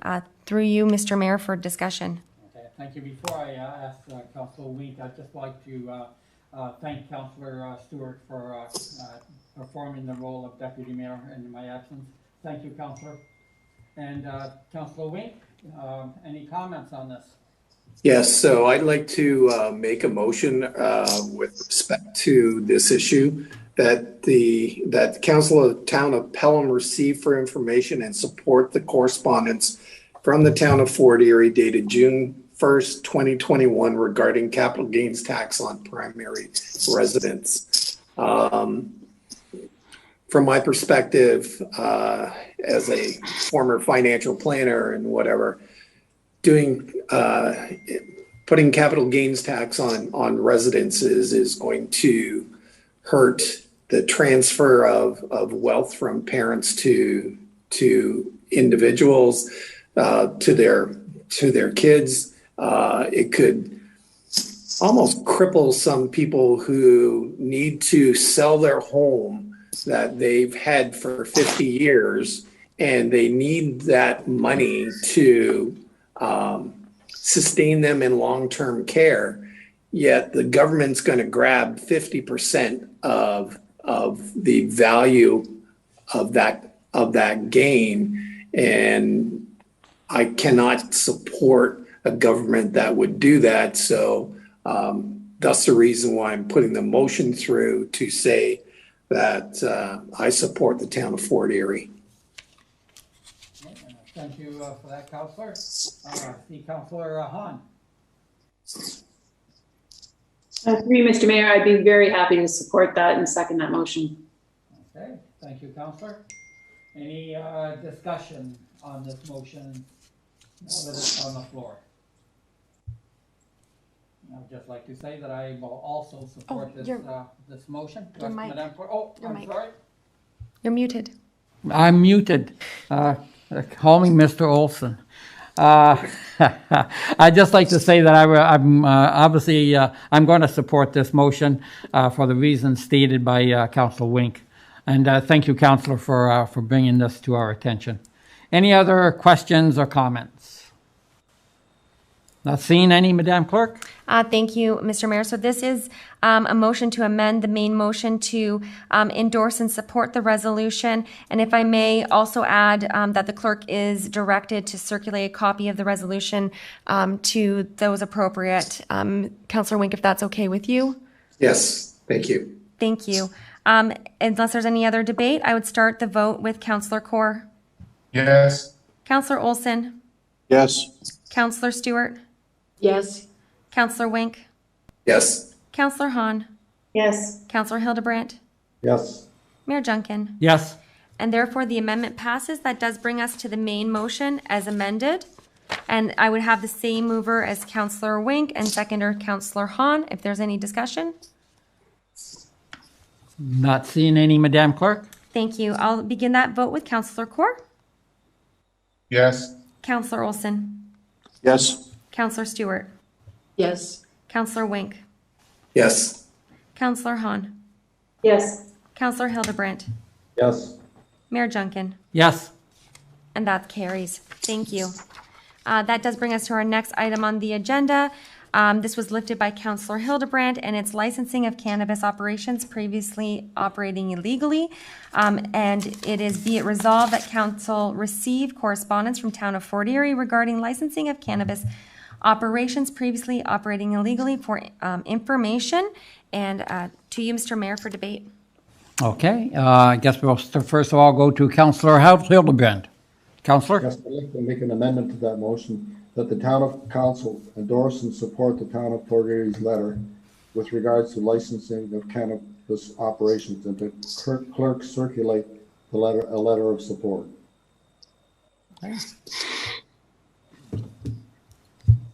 I'm just looking for a seconder. Oh, I'm sorry. And I see Councillor Kaur. Are there any further discussions? Any discussions on this amendment? Not seeing any, Madam Clerk? Thank you. I'll start this vote with Councillor Olson. Yes. Councillor Stewart. Yes. Councillor Wink. Yes. Councillor Hahn. Yes. Councillor Hildebrandt. Yes. Councillor Kaur. Yes. Mayor Junkin. Yes. And that carries. That brings us to the main motion as amended with the same mover and seconder. So that's Councillor Hildebrandt and Councillor Kaur. Okay. Any discussion on the main amendment? Not seeing any, Madam Clerk? Thank you. I'll start again with Councillor Olson. Yes. Councillor Stewart. Yes. Councillor Wink. Yes. Councillor Hahn. Yes. Councillor Hildebrandt. Yes. Councillor Kaur. Yes. Mayor Junkin. Yes. And that does carry. Thank you, Mr. Mayor. That does bring us to our last item that was lifted, which is item 8.5.19. And this is correspondence from Mr. David Nicholson for the ICANN International Cities Appeal. The mayor was the member of council which lifted. So if we could ask the deputy mayor to step in to chair this portion of the meeting, that would be much appreciated. And to you, Madam Deputy, for debate. Yes, thank you. Does anyone have comments or questions on this item? If I may, Deputy Mayor? Yes, you may. Okay, thank you. So, yes, so I'd like to have a motion on this 8519 ICANN International Cities Appeal. I'll just read a paragraph from this gentleman's request. This is an approach to the town of Pelham to join the ICANNW.org Cities Appeal, which has the potential to be amongst the most defining actions of council in the year. I am Dr. David Nicholson, a 21-year resident of Fawn Hill and a member of the Canadian branch of the Nobel Peace Prize winning International Physicians for Prevention of Nuclear War. I am requesting that the town of Pelham support the city's appeal, which is being led by the International Campaign to Abolish Nuclear Weapons, and that's where we get ICANN from. So far, Toronto and Oakville have signed on to this 100-strong appeal. We would be the first in Niagara. The city's appeal involves an endorsement by a municipality indicating its support for the United Nations Treaty on the Prohibition of Nuclear Weapons and calling for the federal government to sign and ratify it without delay. As a parent and grandparent, I care deeply about the threat posed by nuclear weapons. I am part of a global effort to encourage municipalities to take a stand against these inhumane and indiscriminate weapons, thus influencing government policy. The TPNW was adopted at the United Nations General Assembly in 2017 and came into force in January 2021. It is groundbreaking, a huge step forward towards the goal of eliminating nuclear weapons from the planet. The Nobel Peace Prize Committee acknowledged the treaty as providing the best pathway towards this goal when it awarded ICANN the 2017 Nobel Peace Prize. The treaty prohibits states from developing, testing, producing, manufacturing, transferring, possessing, stockpiling, using, or threatening to use nuclear weapons. It prohibits states from allowing nuclear weapons to be stationed in their territory. It also prohibits them from assisting, encouraging, or inducing anyone to engage in any of these activities. It is the first international treaty which explicitly states that nuclear weapons are illegal weapons, but Canada has not signed on. So Council, that's basically what this is about. It's be it resolved that Council receive correspondence from Dr. Dave Nicholson regarding the International Campaign to Abolish Nuclear Weapons Cities Appeal for information. The amendment that I'm proposing, that the motion be amended to include, and that Council for the Corporation of the Town of Pelham supports the ICANN International Cities Appeals, and that the clerk be directed to circulate a copy of this resolution to the Minister of Federal Foreign Affairs and the International Campaign to Abolish Nuclear Weapons.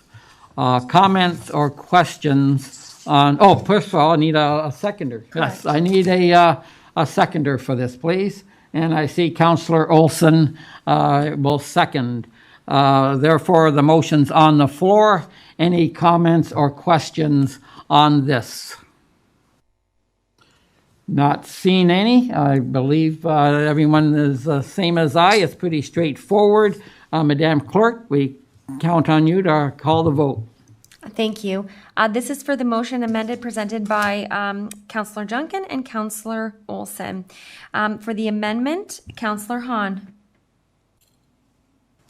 Yes. Councillor Hildebrandt. Yes. Councillor Kaur. Yes. Councillor Olson. Yes. Councillor Wink. Yes. Councillor Junkin. Yes. Deputy Mayor Stewart. Yes. Thank you. And that does pass. That does bring us to the main motion as amended for discussion. Any further discussion on the amended motion? Not seeing any, Madam Clerk? Thank you. This vote will begin with Councillor Hahn.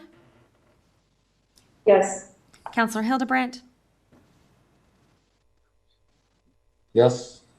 Councillor Kaur. Yes. Councillor Olson. Yes. Councillor Wink. Yes. Councillor Junkin. Yes.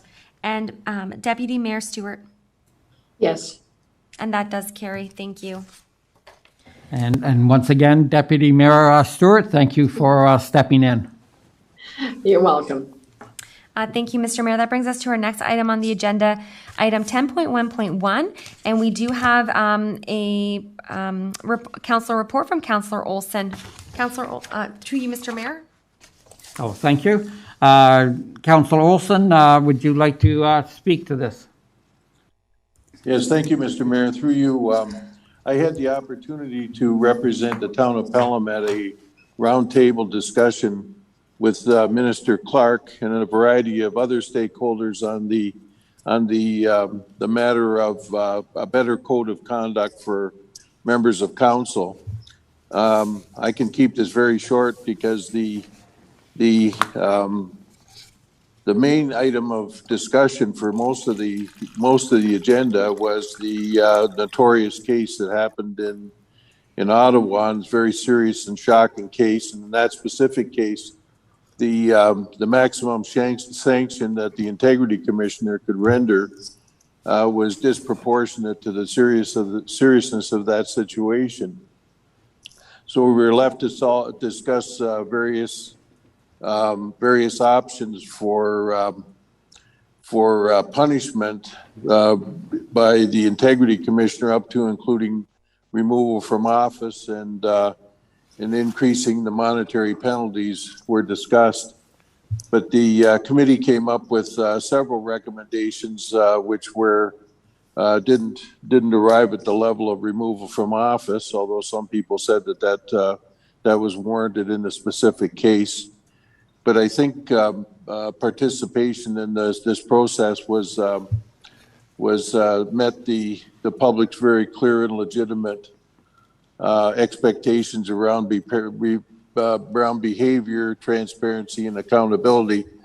And I think that these consultations are going to result in a better code of conduct for the 444 municipalities. So that Mr. Mayor, is my report. Okay, thank you, Mr. Olson, or Councillor Olson. And Madam Clerk, there's no discussion on a report, right? Through you, Mr. Mayor, there's no discussion other than if councillors wish to ask questions to find out more information about what the councillor's experience. Okay, excellent. So any questions from members of council? And I see Councillor Kaur. Yes, through you, Mr. Mayor, to Councillor Olson. Did they ever talk about impeachment? I think they use that type of format in the United States, that they impeach the elected official if they get enough signatures. Councillor Olson? Through you, Mr. Mayor, Councillor Kaur, thank you. That was not discussed in the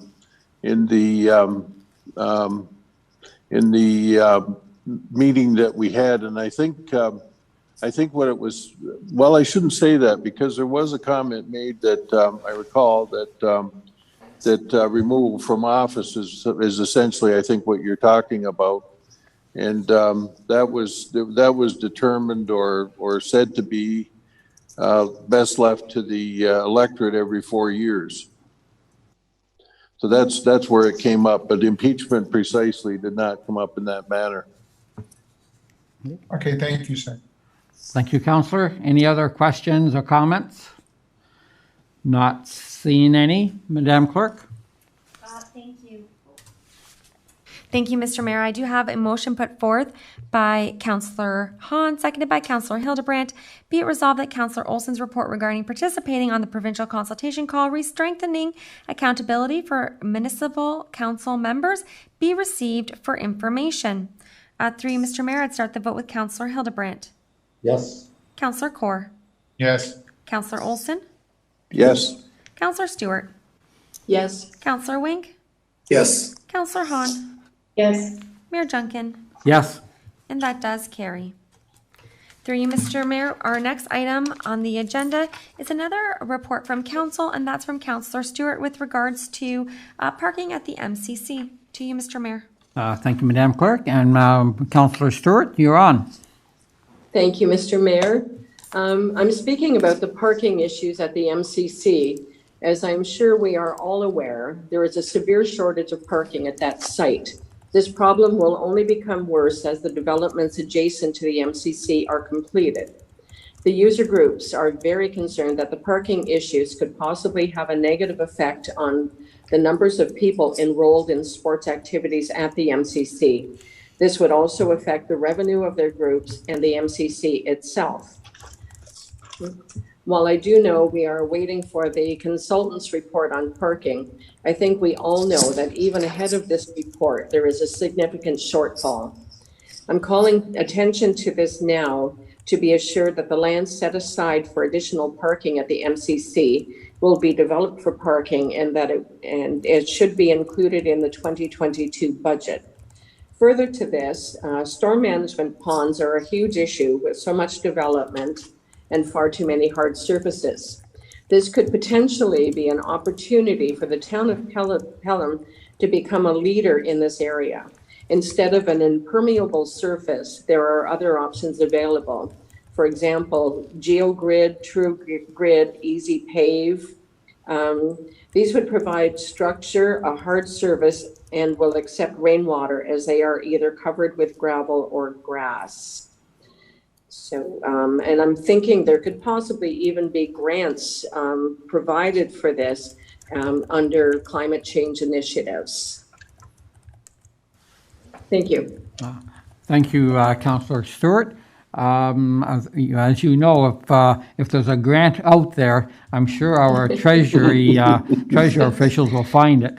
Thank you for that report. Any questions or comments on that report? I see Councillor Olson. Yes, through you, Mr. Mayor. Thank you, Councillor Stewart. That was, I appreciate those remarks because I think you're right. There are a lot of opportunities to avoid paving over all of East Font Hill, and I'm thinking back to a number of things that are already being done by our town, and one of them is at Marlene Stewart Street Park. There's a perfect example of a runoff of the parking lot there, and we managed to mitigate that, but there's lots of opportunities.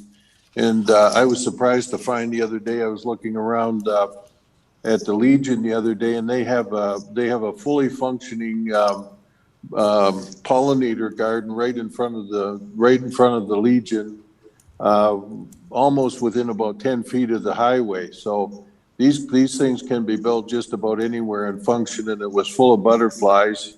And I think these present opportunities for us, and we shouldn't pass them up. So thank you for pointing that out. Thank you, Councillor. I do see Ms. Quinlan is with us. Ms. Quinlan, is there any government grants on the horizon that might fit in this category? Through you, Mr. Mayor, there are quite a few grants that are coming out on an ongoing basis. So I will definitely look at the recommendation made by Councillor Stewart and see if we can do some research on this. Very good. Thank you very much. Any other comments, questions? Not seeing any. Madam Clerk?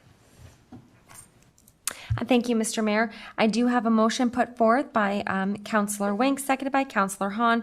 Be it resolved that Councillor Stewart's report regarding parking at MCC be received for information. And this vote will begin with Councillor Olson. Yes. Councillor Stewart. Yes. Counselor Wink, Yes. Counselor Hahn, Yes. Counselor Hildebrandt, Yes. Counselor Core, Yes. Mayor Junkin. Yes. Thank you, and that does carry.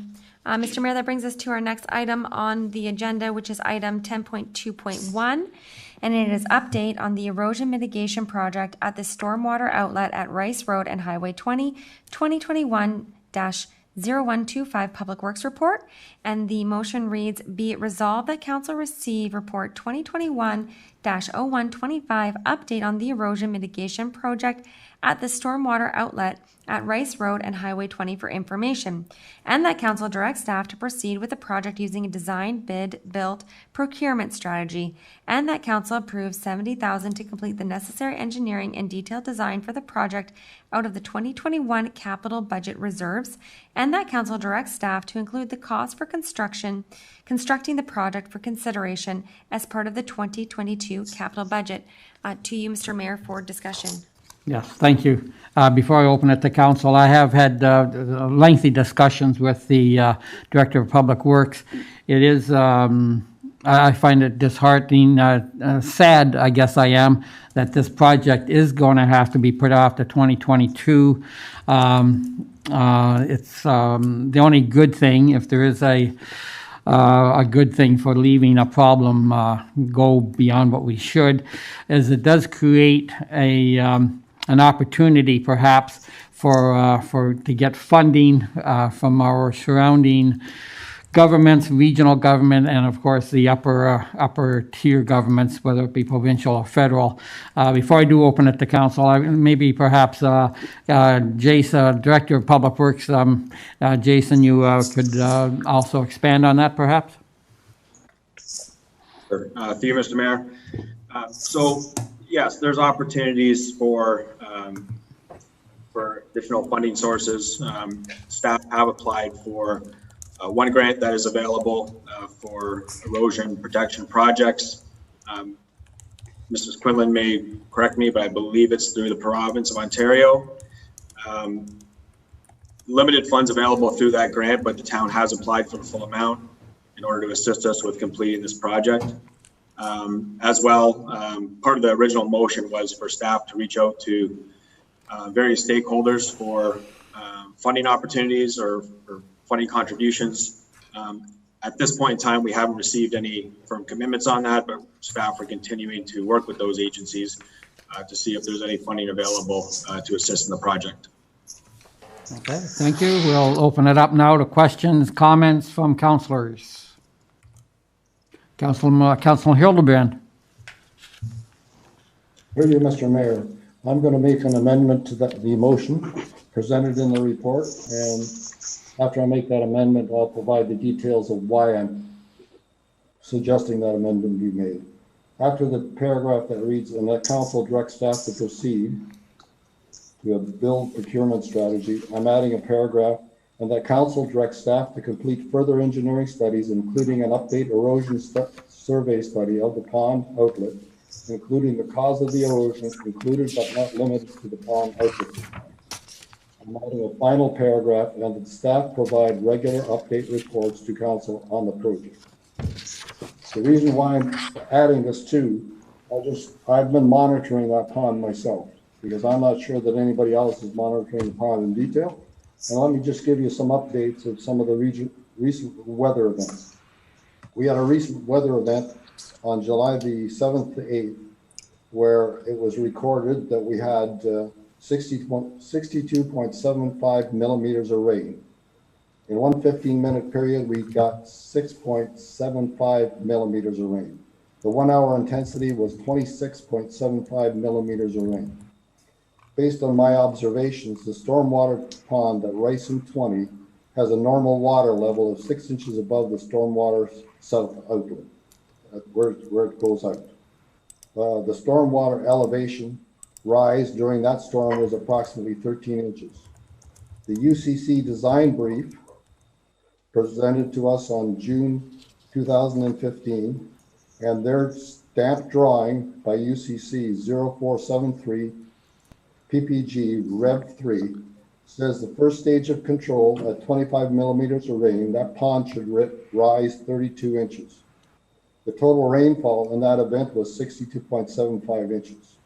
So my observation was, I know all the stormwater isn't collected yet because there's still some vacant land, but that stormwater pond is just charging the water, in my view, the controlled velocity is higher than what they're saying, or it's not controlling, or these are not as-built drawings that I'm seeing. So I don't know where the as-built drawings are. So I'm not sure whether the as-built and as-designed is as functional. The second thing I did was, we had a storm event on Sunday night at midnight at my place. Unfortunately, there's no record at the weather station of how much water we got because it was a localized storm. All I can tell you is that the normal water level just days before was at 6 inches above the storm water. When I got there 12 hours later, I measured the storm water, same measurement, it was at 12 inches. So the water went up 3 inches. So there has to be more engineering investigation involved in just procuring engineering to find a solution. So that's why I've included all those items. I have a lot more details I can give you, but I think that's enough for tonight. Thank you. Okay, thank you, Councillor. I see Councillor Kaur. Yes, through you, Mr. Mayor. On Saturday morning, I was invited by a resident whose the stream goes through his property. At the corner of his property, there's a pit, and the pit is constructed out of quarry blocks. And what the resident said when he built his home, which was in the last 2 years, the quarry was filled with sediment, sand, and whatever. And what he did was he took it upon himself to dig another 4 feet and remove the debris. And he says from that point on, his backyard didn't flood. Number one. Number two, he estimates that pit could be 6 to 8 feet long or deep. I apologize. And he reached out to a number of municipalities. If I'm not mistaken, it's in Thorold, right on the corner of Thorold and Pelham. He reached out to the hydro companies. He reached out to the CNN tracks and reached out to the Trout Unlimited, but nobody responded to him. And I just want to know to the director, are you aware of that pit? And what was the function of that pit? Because the homeowner estimate that pit was designed or built sometime in 1920 when the tracks were in place. Director of Public Works. Thank you, Mr. Mayor. Yes, town engineering staff are aware of the pit. There's a culvert that passes through the existing railway bed. The location of this culvert and this pit is right at the northern limit of where our erosion project the limits of our erosion project. So it's right at the north limit. So in essence, 150 meters north of Highway 20 and the outlet for the stormwater management pond. I personally have also spoken with this resident regarding the flooding that occurs. There's concerns that culvert has plugged up in the past.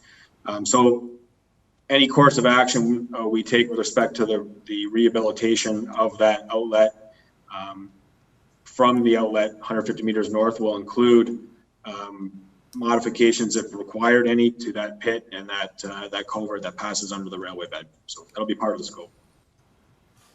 Councillor. And one final thing to you, Mr. Mayor. I know sometime in April and March when this proposal first was brought forward to council at the time, and no disrespect to anyone, I thought that we would pay $60,000 to $70,000. It would have been done in a timely fashion, and I thought the taxpayers would have been saving money.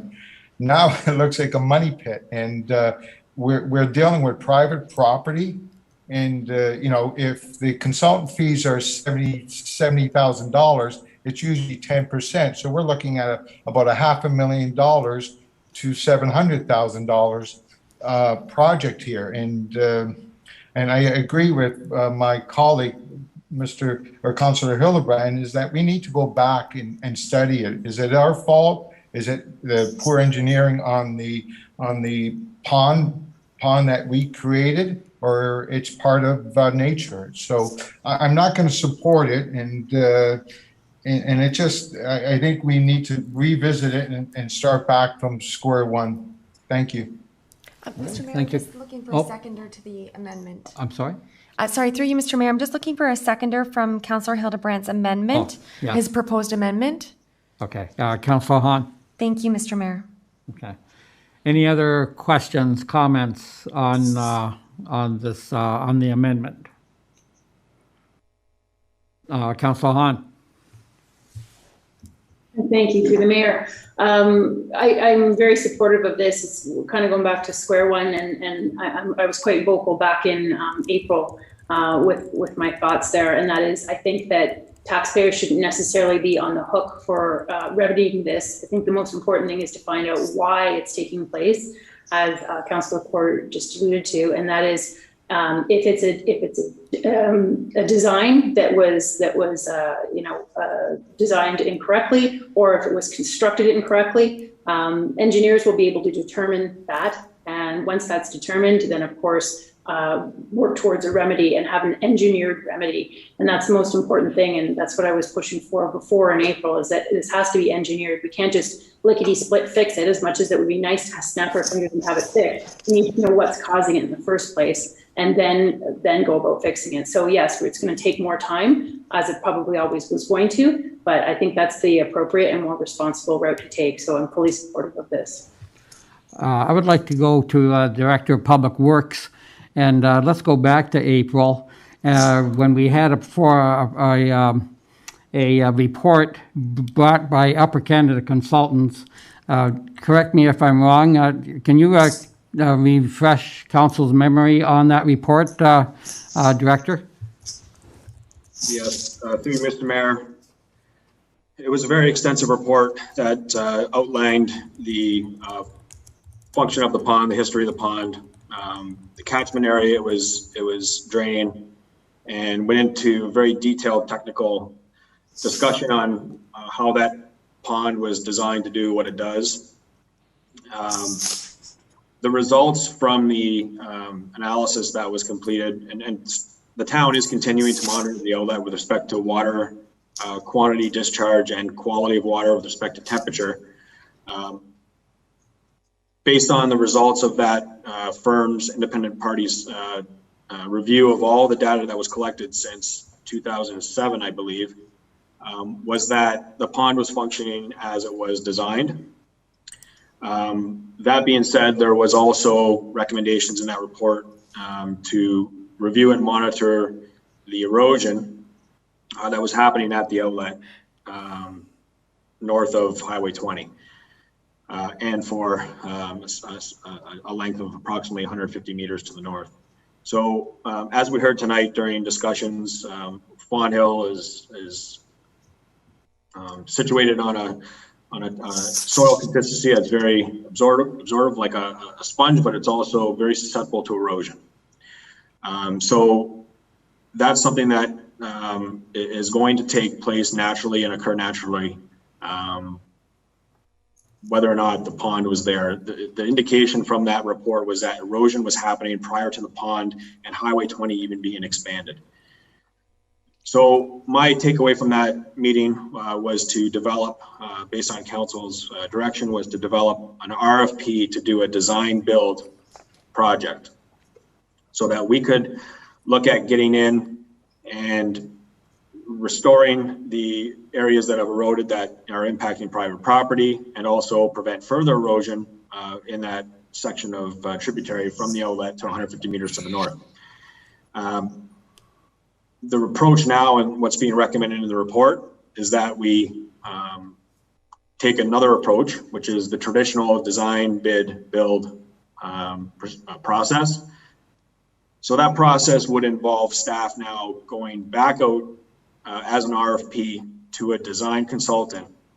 That consultant would be responsible for looking at what erosion has taken place since the last survey that was completed back in 2015. It would then look at obviously the function of that pond and with respect to the amount of water that is discharging. And then it would look at solutions on rectifying the erosion issues that are occurring on that tributary from the outlet to 150 meters to the north. The consultant would also be responsible for liaising with the environmental approval agencies, gaining the necessary permits and approvals that are required to perform the work. And then once that is completed, that consultant would assist town staff in preparing a tender document, putting it out for public tender, and we would receive bids for the construction services, which I anticipate would be able to be completed in the summer of 2022. Great. Thank you for that.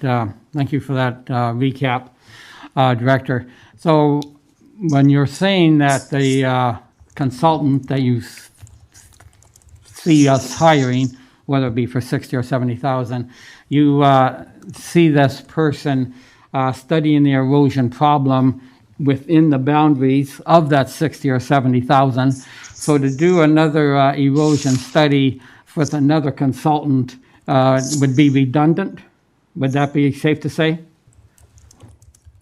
Through you, Mr. Mayor, if it's council's intention to move forward with a design project that will ultimately end up in a rehabilitation of this outlet, yes, I think that it would be more efficient to put out one design assignment.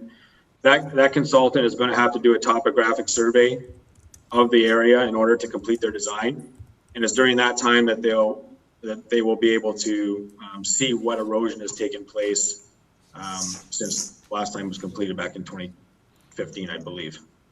Thank you. And then going back to the original motion passed by this council, when we have an engineered study giving us then a concrete expenditure that will be required, then you have a notion to me that you have talked to the region, and of course they haven't settled on any figure, and they haven't really, it's not ironclad, but it's safe to say that with their Highway 20 contributing so much water to the flow of into the pond, which of course is the flow of the stream, it wouldn't be a stretch to propagate that they are indeed going to come up with a certain amount of financial aid. Would that be a correct thing to assume? Thank you, Mr. Mayor. So the conversations with the region to date have been preliminary. Through those conversations, there was some discussion regarding the fact that they are contributors to the pond. And if in fact there was a project that was in place to mitigate the erosion that's happening at that outlet, and there was support from the NPCA, that they may be an interested party in cost sharing. Excellent. And I know when I first brought forth that motion, our representative on the NCPA, our regional representative, of course, Diana Houston, had said that if it was too bad that we were going ahead at that time, because there would be money available from the NCPA in a form of a grant if it was indeed going to be done in 22. So that being the case, hopefully the NCPA will have some grant money also for this project. Anyway, thank you. Open it back to council. Any more comments, questions? Councilor Olson? Through you, Mr. Mayor. So I guess thinking about this further, the engineering, the traditional engineering we've used has been probably some kind of end of pipe control to slow down the water.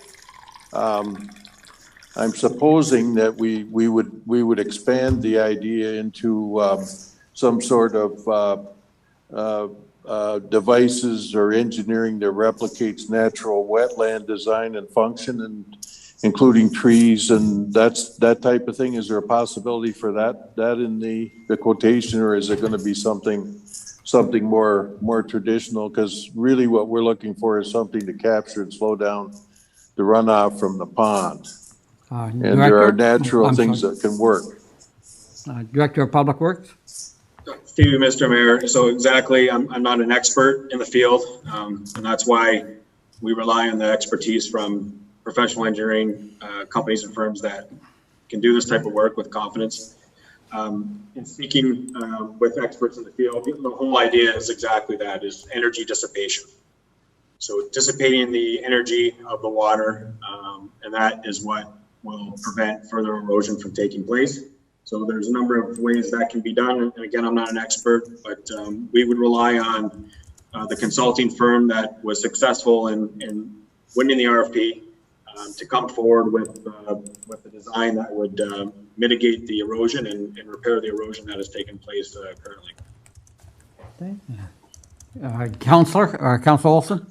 Yes, I'm convinced that natural systems are much more flexible and adaptive than engineered infrastructure in some cases, and this might be one of those instances, I think. Oh. Thank you, Mr. Mayor.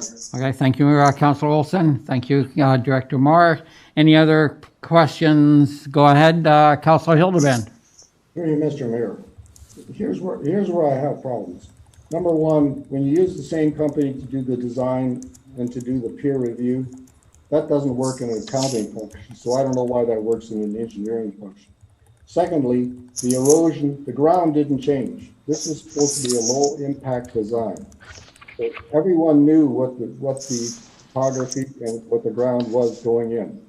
And we know that the ground has eroded far more than it should have if they really did it to the design requirements of a low impact design.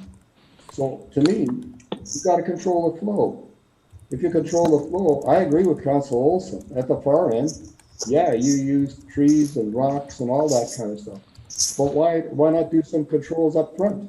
That's what I don't understand. Director of Public Works. Thank you, Mr. Mayor. So a couple points there. With respect to controlling the flow, obviously that would be part of the engineering firm's assignment, is to review the design of the pond, look at the data that's been collected with respect to the flows that have been measured from that pond throughout the last 10, 15 years. And also, well, sorry, not the pond. Pond's only been in service since 2018. But since that point of time, we've collected data. So they would be reviewing that data. They'd be looking at all the reports that were provided prior to the pond being constructed, and so that they could measure and take a look at what the results were of flows and erosion back before the development was even in place in East Fawn Hill, when in fact that property was an orchard. So they would be looking at all that information.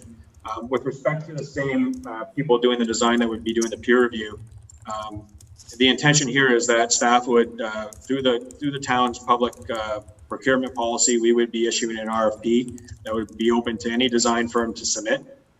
They would be submitting a technical proposal as well as a financial proposal. Those would both be evaluated in the selection of the successful bidder. So it's not necessarily going to be the same firm that has done the design work for the stormwater management pond itself. It'll be a public open process, and it'll be evaluated based on the merits of the technical submission, and then as well as on the financial side of things. So basically, you're going to do all the same things that I recommended in my amendment. I was just making sure that my amendment covered all those items. Through you, Mr. Mayor, yes. So part of the scope of work, one of the first things the design consultant is going to do is review all the data and information that we have on the pond and the previous erosion surveys that were completed, and then as part of their assignment, and it was written into the terms of reference of the design build RFP, that they were to complete a topographic survey, which would basically give us another view of what erosion has taken place since the last survey that was completed. So that's going to be part of their assignment, and they're going to need to do that and know that prior to coming up with any design solutions to see what's happened over the last 6-7 years, and how that's impacted how the flows that they will have data for, how that impacted the tributary and the erosion that's taken place. You really think that's going to be done for $70,000?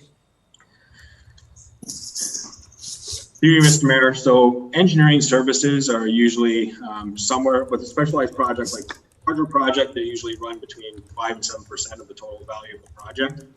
On smaller projects, the engineering services will usually sometimes run up as high as 10, 15, 20%. With this project, and it's in my report, the engineering assignment itself, I'm assuming that the $70,000 budget would be sufficient for that. As I stated prior, I believe that the value of the work for constructing whatever erosion mitigation measures are put in place is somewhere in the order of $200,000. So the answer to your question, yes, my opinion is that the $60,000 to $70,000 would be sufficient in order to carry out an engineering assignment for this project. Okay, thank you, Councillor. I actually saw Councillor Kaur. You had your hand up a minute or two ago. Yeah, no, the director answered my question. He estimated the value of $200,000. Thank you. Thank you, sir. Councillor. Councillor Wink. Yes, through you, Mr. Mayor, to the director. So the amendment that Councillor Hildebrand's putting in isn't adding any additional onerous work. It's just articulating or confirming the work that's going to be done. Is that correct? Through you, Mr. Mayor, that's correct. It wouldn't be adding additional costs. It would be part of the firm's original scope of work to do. Okay, so what we're doing is just reconfirming that and ensuring that it gets done with that motion. Through you, Mr. Mayor, yes, that's correct. Thank you. Okay. Councillor Hahn. Through the mayor to the director of public works. So there'll be a mandate basically to have a geotechnical engineer as well as a hydrotechnical engineer, correct?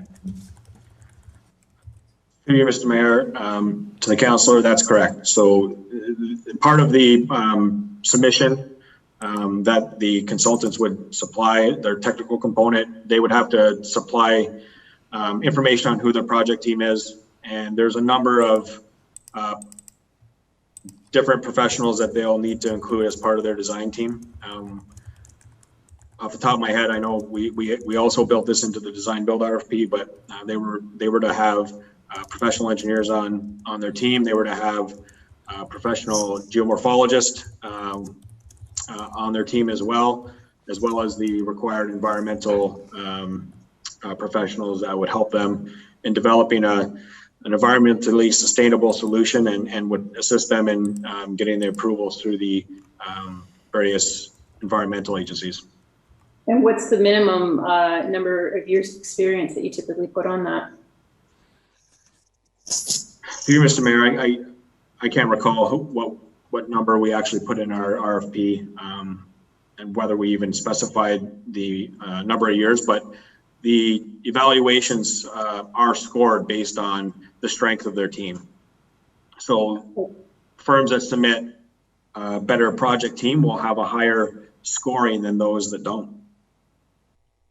Okay, so there isn't a minimum, just because sometimes what can happen, I'm sure as you're aware, is that they'll stack it with junior engineers, right, that don't have as much experience, but you pay for the more token experienced engineer, and then they've got junior engineers under them. So just, yeah, obviously you're cognizant of that. So, okay, thank you. Thank you, Councillor. Any other comments, questions before we turn to the clerk? Not seeing any. Madam Clerk? Okay, thank you, Mr. Mayor. So this is for the amendment proposed by Councillor Hildebrand, seconded by Councillor Hahn. As there's no other discussion for the amendment, I would start the vote with Councillor Stewart. Yes. Councillor Wink. Yes. Councillor Hahn. Yes. Councillor Hildebrand. Yes. Councillor Kaur. Yes. Councillor Olson. Yes. Mayor Junkin. No. Thank you, and that amendment does carry. That does bring us to the main motion as amended. Would council like me to read this into the record for their clarity? Council, would you like to hear the whole thing read? No reaction, actually. Madam Okay, Clerk. that's fine. To you, Mr. Mayor, for discussion. Okay, any discussion on the a motion as amended? Not seeing any, Madam Clerk? Thank you, Mr. Mayor. And this will be moved by Councillor Hildebrand, seconded by Councillor Hahn. And the vote will begin again with Councillor Stewart. Yes. Councillor Wink. Yes. Councillor Hahn. Yes. Councillor Hildebrand. Yes. Councillor Kaur. Yes. Councillor Olson. Yes. Mayor Junkin. Yes. And that carries. Through you, Mr. Mayor, that brings us to our next item on the agenda, which is 10.2.2, and this is a motion put forth by Councillor Hahn, seconded by Councillor Stewart. Be it resolved that Council receive Report 2021-0127, Niagara Transit Governance Report for information. Through you, Mr. Mayor, for debate. Okay, any opposition? I think there's going to be a few. Councillor Hildebrand. Thank you, Mr. Mayor, and through you, Mr. Mayor. I'd like to read to the rest of the councilors an email that I sent to the Director of Recreation that she was going to forward to the Niagara Transit System. This morning I tried to book a ride in Niagara Regional Transit. I tried just before 7, hoping to jump the system. It gave me a message that the service only starts at 7. I tried again at 7 start time and tried it several times. The answer I got from Niagara Regional Transit: try in a couple of minutes, no rides available. I kept on trying all the time till 8:15, and I finally gave up because there was no rides available. What's amazing to me is that I've been able to, in the past, book rides that the first available ride was 40 minutes. So based on my observation, they weren't even any rides 40 minutes out. I tried booking on Saturday night around 7, also got the same experience. I do not consider this service acceptable. It's not even the cost that's the issue, or the governance. We are not getting the service, in my view, that the town is paying for. And I sympathize with residents that are trying to book. Unless we get a booking system where we can book ahead of time, period, I will not be supporting the transit system governance or any kind of transit system that's recommended by the region. The region is not responding, and they're not dealing with the issue of being able to book. I can tell you one thing. I talked to my friend who books stuff online. When you have an iPhone 7 like I have, it doesn't compete with an iPhone 10, which is 5G. In order for him to book at the Y, he had to upgrade to an iPhone 10 to even get into the lineup at the Y. So therefore, poor people that have an iPhone 7, which is a 3G phone versus a 5G phone, but the poor residents in the rural community that don't even have a phone or just have a regular phone. It just isn't working. And to the Director of not Public Works, Recreation, I sympathize, but do you have any answers? Thank you, Councillor. Director of Recreation, please. Through you, Mr. Mayor. Yes, I have spoken to the region numerous times last week with regard to different issues, not only Councillor Hildebrand's issue. They did respond with regard to the pre-booking, and they are saying that we will have pre-booking available to us by September. And they are working on the issues. They did have a recall, as we know, of the vehicles, and they're dealing with that. I did express our dissatisfaction of the service, basically, because we do need to get residents to work and so forth, and they are working on a solution. How are they ever going to do it with 10 vans? Like, I don't get it, how it's going to work. I mean, I used to think that the bus system was, don't want to say not the greatest, But I've come to realize at least people can get on the bus at a certain time to get somewhere. This system, hopefully they'll let us pre-book, but how many people can they get in a van? It just, I don't know. I'm not convinced they've got it worked out. Just Yes, to the director? through you, Mr. Mayor, we will be setting up a meeting, hopefully by next week, prior to the region coming back to council on August the 23rd, I believe, the next council meeting, to discuss the governance report, because it is essential that we get this looked after in a timely manner, because it's just getting worse, and they realize our dissatisfaction at the moment. I think what is important that council needs to realize, the governance report is the governance report in the future. And we need to deal with the transit issue that we have right now, according to our agreement with the region for the NRT on demand. It's basically two separate issues, although at the end of the day, they are proposing to incorporate into a commission, whereas we, according to the documents, we will have more say on our services. Well, they're saying by 2023, our cost is going to be $400,000. Yes, so through you, Mr. Mayor, we will be setting up a meeting with the region to discuss the present service that we are being supplied at the moment. As council knows, we have extended that service, that agreement. We've had the agreement for 1 year as of August, and the agreement was extended for an additional year. We will be setting up a meeting next week when I return from vacation. Okay, thank you, Director. Councilor, I have to move on to another councilor, please. Councilor Olson? Yes, through you, Mr. Mayor. I hate to disagree with the director, but I think they are related issues.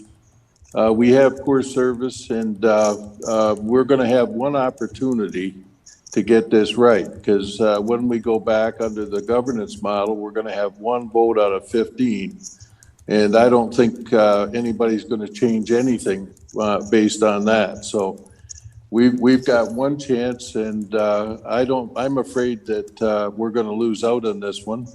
I have no guarantee, don't feel very confident that it's going to change very much. Some of the things, like, we're not building a space shuttle here. We're trying to get somebody to work, at 7 o'clock in the morning. They want to be picked up and be at work. And we want to be able to schedule appointments for seniors who have to go to the doctor. They have to be there because they don't want to lose their appointment for 6 months. And we need some reliability and assurance that this is going to happen.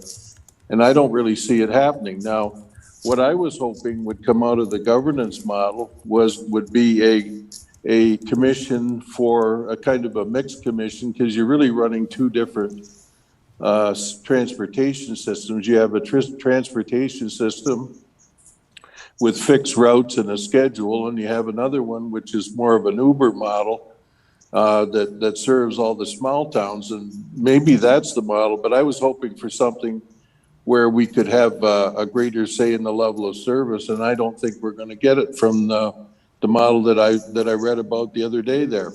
So I don't know. Comments on that, Director?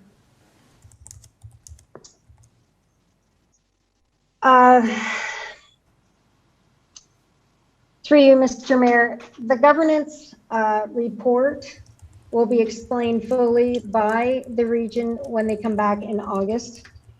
It is, with regard to the services being offered now, as it's mentioned in the service that we will be offered through our meetings with the region at the present time. It is our hope that our service will be improved And if they cannot improve the service to the level that we require, we will have to look at other services. Excellent, and I'm very glad to hear you say that, Director, because that's exactly, I think, what members of this council, certain members of this council, are indeed implying, and I hope the region is hearing us loud and clear that, as pointed out by Councillor Hildebrand, we're not happy with the service, and once this governance comes in, and we're one of 15, we may be barking up a tree that nobody's going to listen to. So, and who knows? I don't know. At this time, it's probably premature to ask for a staff report looking at other options. I think obviously we should hear out the region and see what improvements are made or are going to be made from this time till when they get back to us. But I don't know. This. We're paying a lot of money, and I thought this would really work, but when people can't get rides, then obviously that's the basis of a transportation system. Any other comments or questions on this? Councillor Stewart, did I see your hand? Yes. Yes, thank you. Through you, Mr. Mayor. I'm in total agreement with my fellow councillors. That governance model appears to take all decision-making away from municipalities, not just Pelham, but all of them, to be able to determine what hours of service they need. You know, some of us need them earlier in the day, some will need them later at night, and it effectively takes all that control away from you. And since this model has started, I have not once seen one of those vehicles on the road. I have seen them parked at the MCC, but I have never seen one in motion. Thank you. Thank you, Councillor. Any other comments or questions? Obviously, we realize that the region is coming, I believe, obviously next month. So we'll have to see what turns about between now and then, and save our questions for them, basically. Not seeing any other comments or questions, Madam Clerk? Through you, Mr. Mayor, thank you.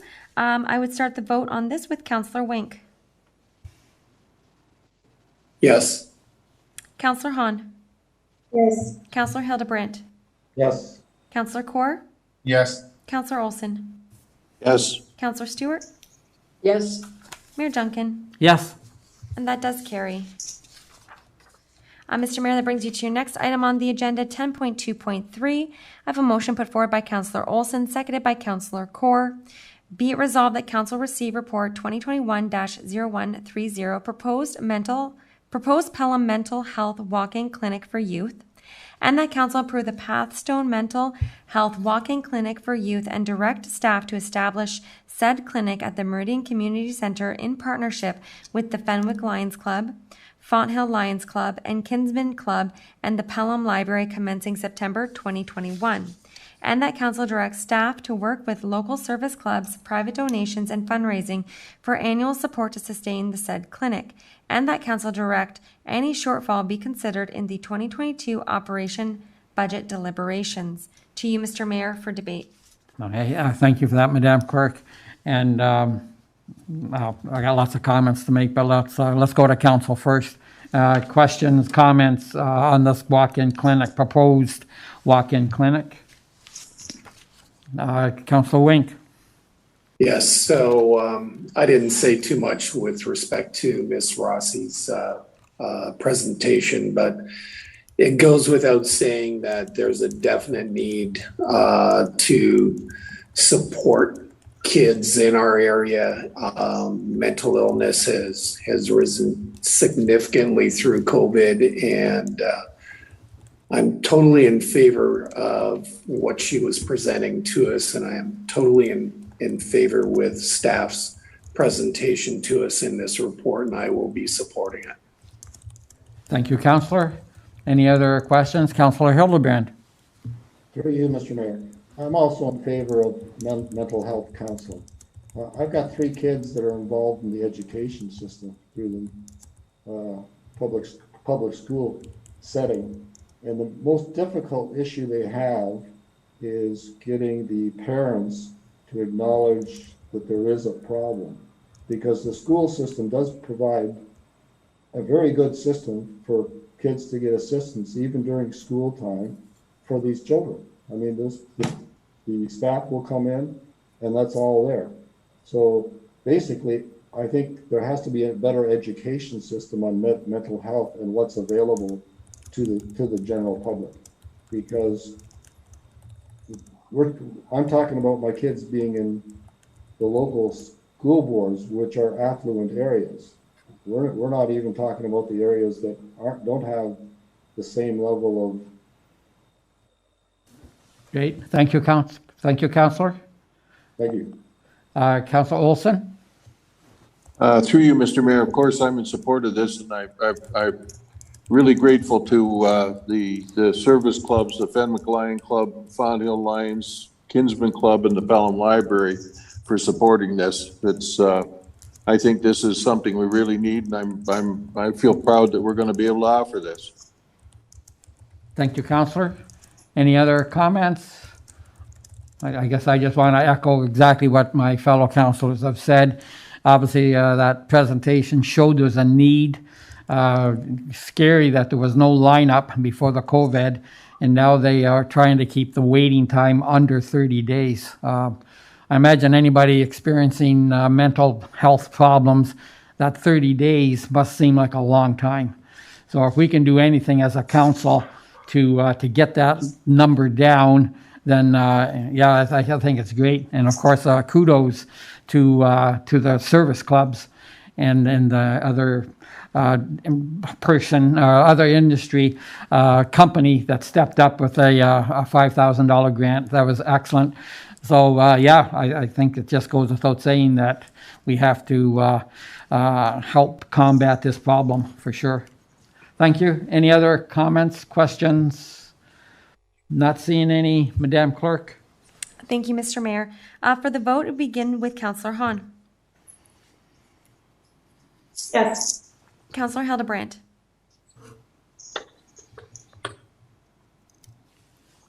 Yes. Thank you. Councillor Kaur. Definitely yes. Councillor Olson. Yes. Councillor Stewart. Yes.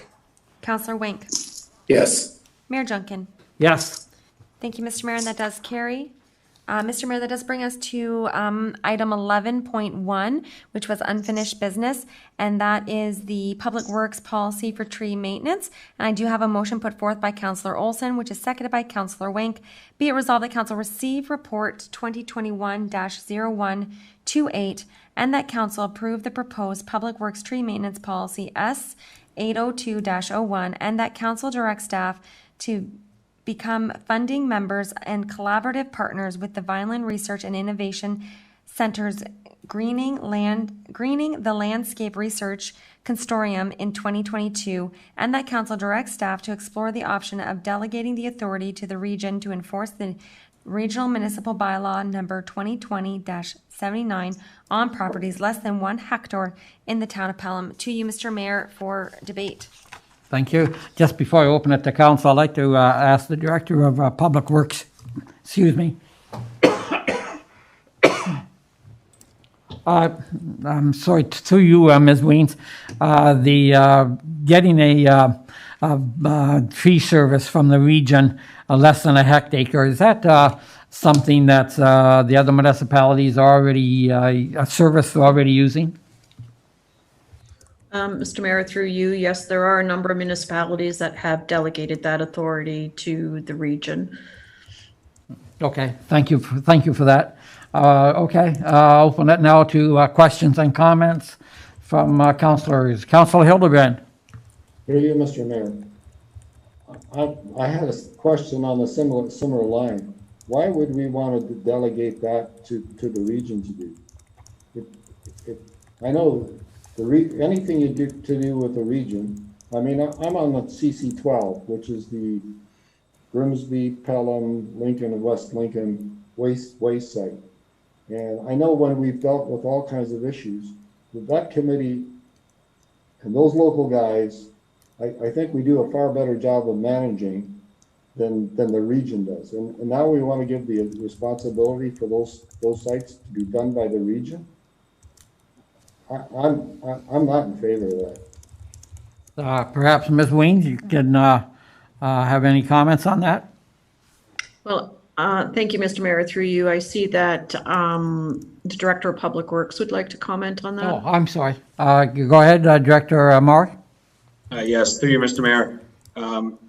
And maybe Director Weens can expand on this, or I also have Ryan, the Manager of Public Works. I know he's also on this call. It really boils down to resources. We don't have the resources to be able to enforce those bylaws. And so the other municipalities, the region has a bylaw in place that manages the removal of trees on large woodlots. And in that bylaw, there's the ability for local municipalities to download that responsibility to the region for properties, I believe, under 1 acre forest or 1 hectare, sorry. And that's based on there's density, tree densities that have to be met as well before they will even enforce those. So it's looking at smaller than 1 hectare lots or pieces of property where it meets the density requirements for being a woodlot, and then you can download, the local municipality can download that enforcement to the region to manage. We just don't have the resources to be able to do so. Thank you, Director. Anything to add to that, Director Weens? Or did he cover it pretty good? Mr. Mayor, through you, no, he did cover it very good. They do have the expertise on staff to deal with that. Okay, thank you. Councilor Hildebrand, I see your hand up. One last question, then I got to go to someone else. Go ahead, sir. It's still on the same question. When we dealt with waste, we dealt with a region wanting us to download the local garbage collection from the municipality to the region through GFL. And when we had 3 meetings with the region and with GFL, they were not nearly competitive at all with the local contractor Cotton. So I don't know how the region is going to be competitive with any local company we could select to do that kind of service. So I'm just saying what I've experienced working with the region. They just aren't competitive, period. Okay, thank you for those comments, Councillor. Councillor Stewart? Yes, thank you. Through you, Mr. Mayor. I'm asking about the 1 hectare threshold. These would be municipal woodlots rather than privately owned woodlots. Director of Public Works? Through you, Mr. Mayor, I'm going to pass this one over to Mr. Cook. I believe he may have the answer to this. Okay, Mr. Cook? Yeah, through you, Mr. Mayor, these would be private woodlots. And it's up to if we did choose to go this way and have the region enforce that bylaw, it's up to us to decide what that, it's up to really you to decide what that threshold is. So City of St. Catharines and City of Niagara Falls have the region enforce woodlots up to, or as small as 0.2 hectares. Grimsby is down to 0.5 hectares. And that it's also important to note there is no cost to the municipality for this. We just basically have, we just delegate the authority of the region to do this work for us. Councillor? Go ahead, Councillor Stewart.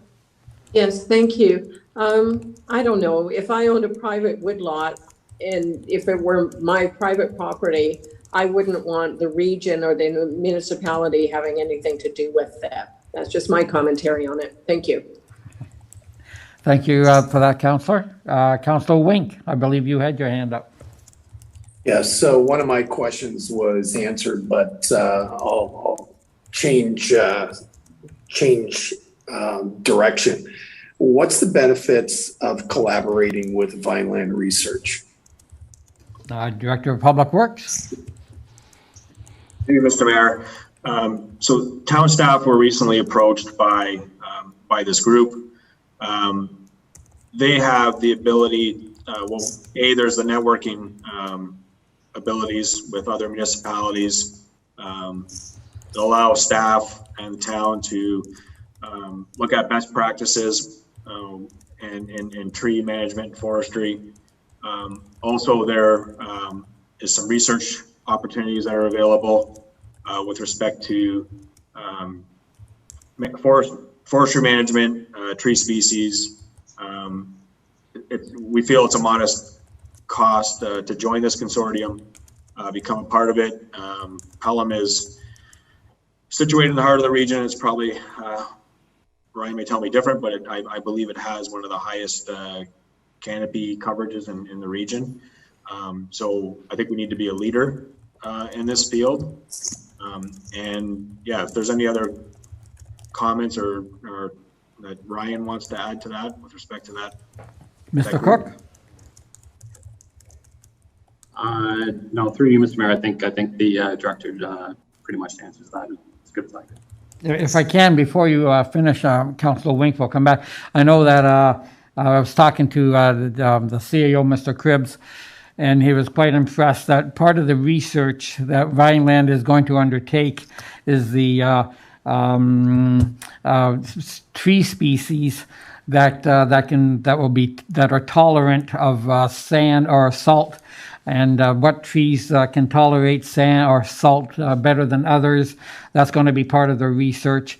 So, and the fact that that Vineland Research Station, what they've done for the farming community, if they can put that same research into the canopy effort and healthy trees and what have you, I'm sure that'll be valuable research that will be beneficial to all municipalities.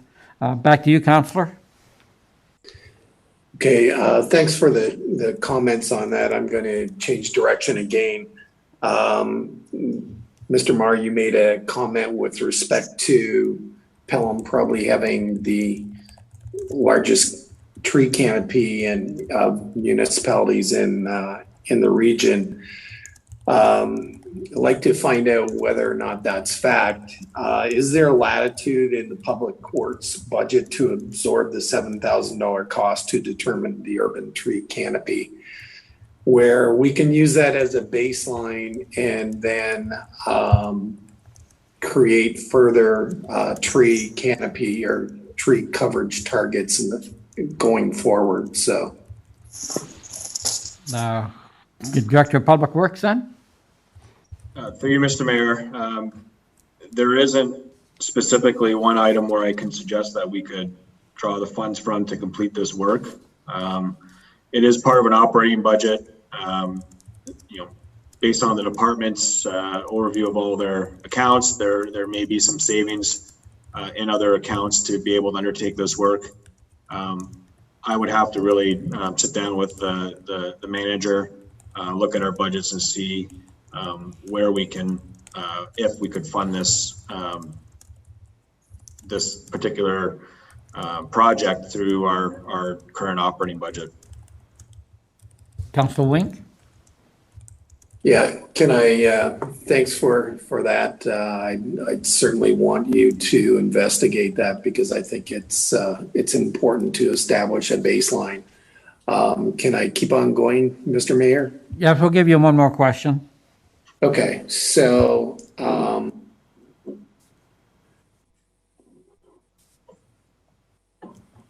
I'll make a recommendation to town staff to consider a significant increase in the budget for tree planting. And I'll just make comment on an opportunity that I saw when I was in Collingwood this past week and walking along the trails there. And there were numerous trees that were memorial trees where people had a tree planted along the trail and a little plaque commemorating an individual who had passed away. And there may be opportunity within the town to look at doing something like that, similar to donating a bench in memory of, donating a tree in memory of. And one question, a lot of people who pass away in the funeral home says that we've planted a tree in memory of the deceased person.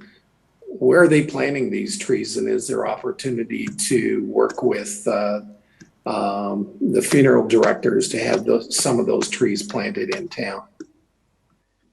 Anyone, Ryan, you've got your hand up, Mr. Cook?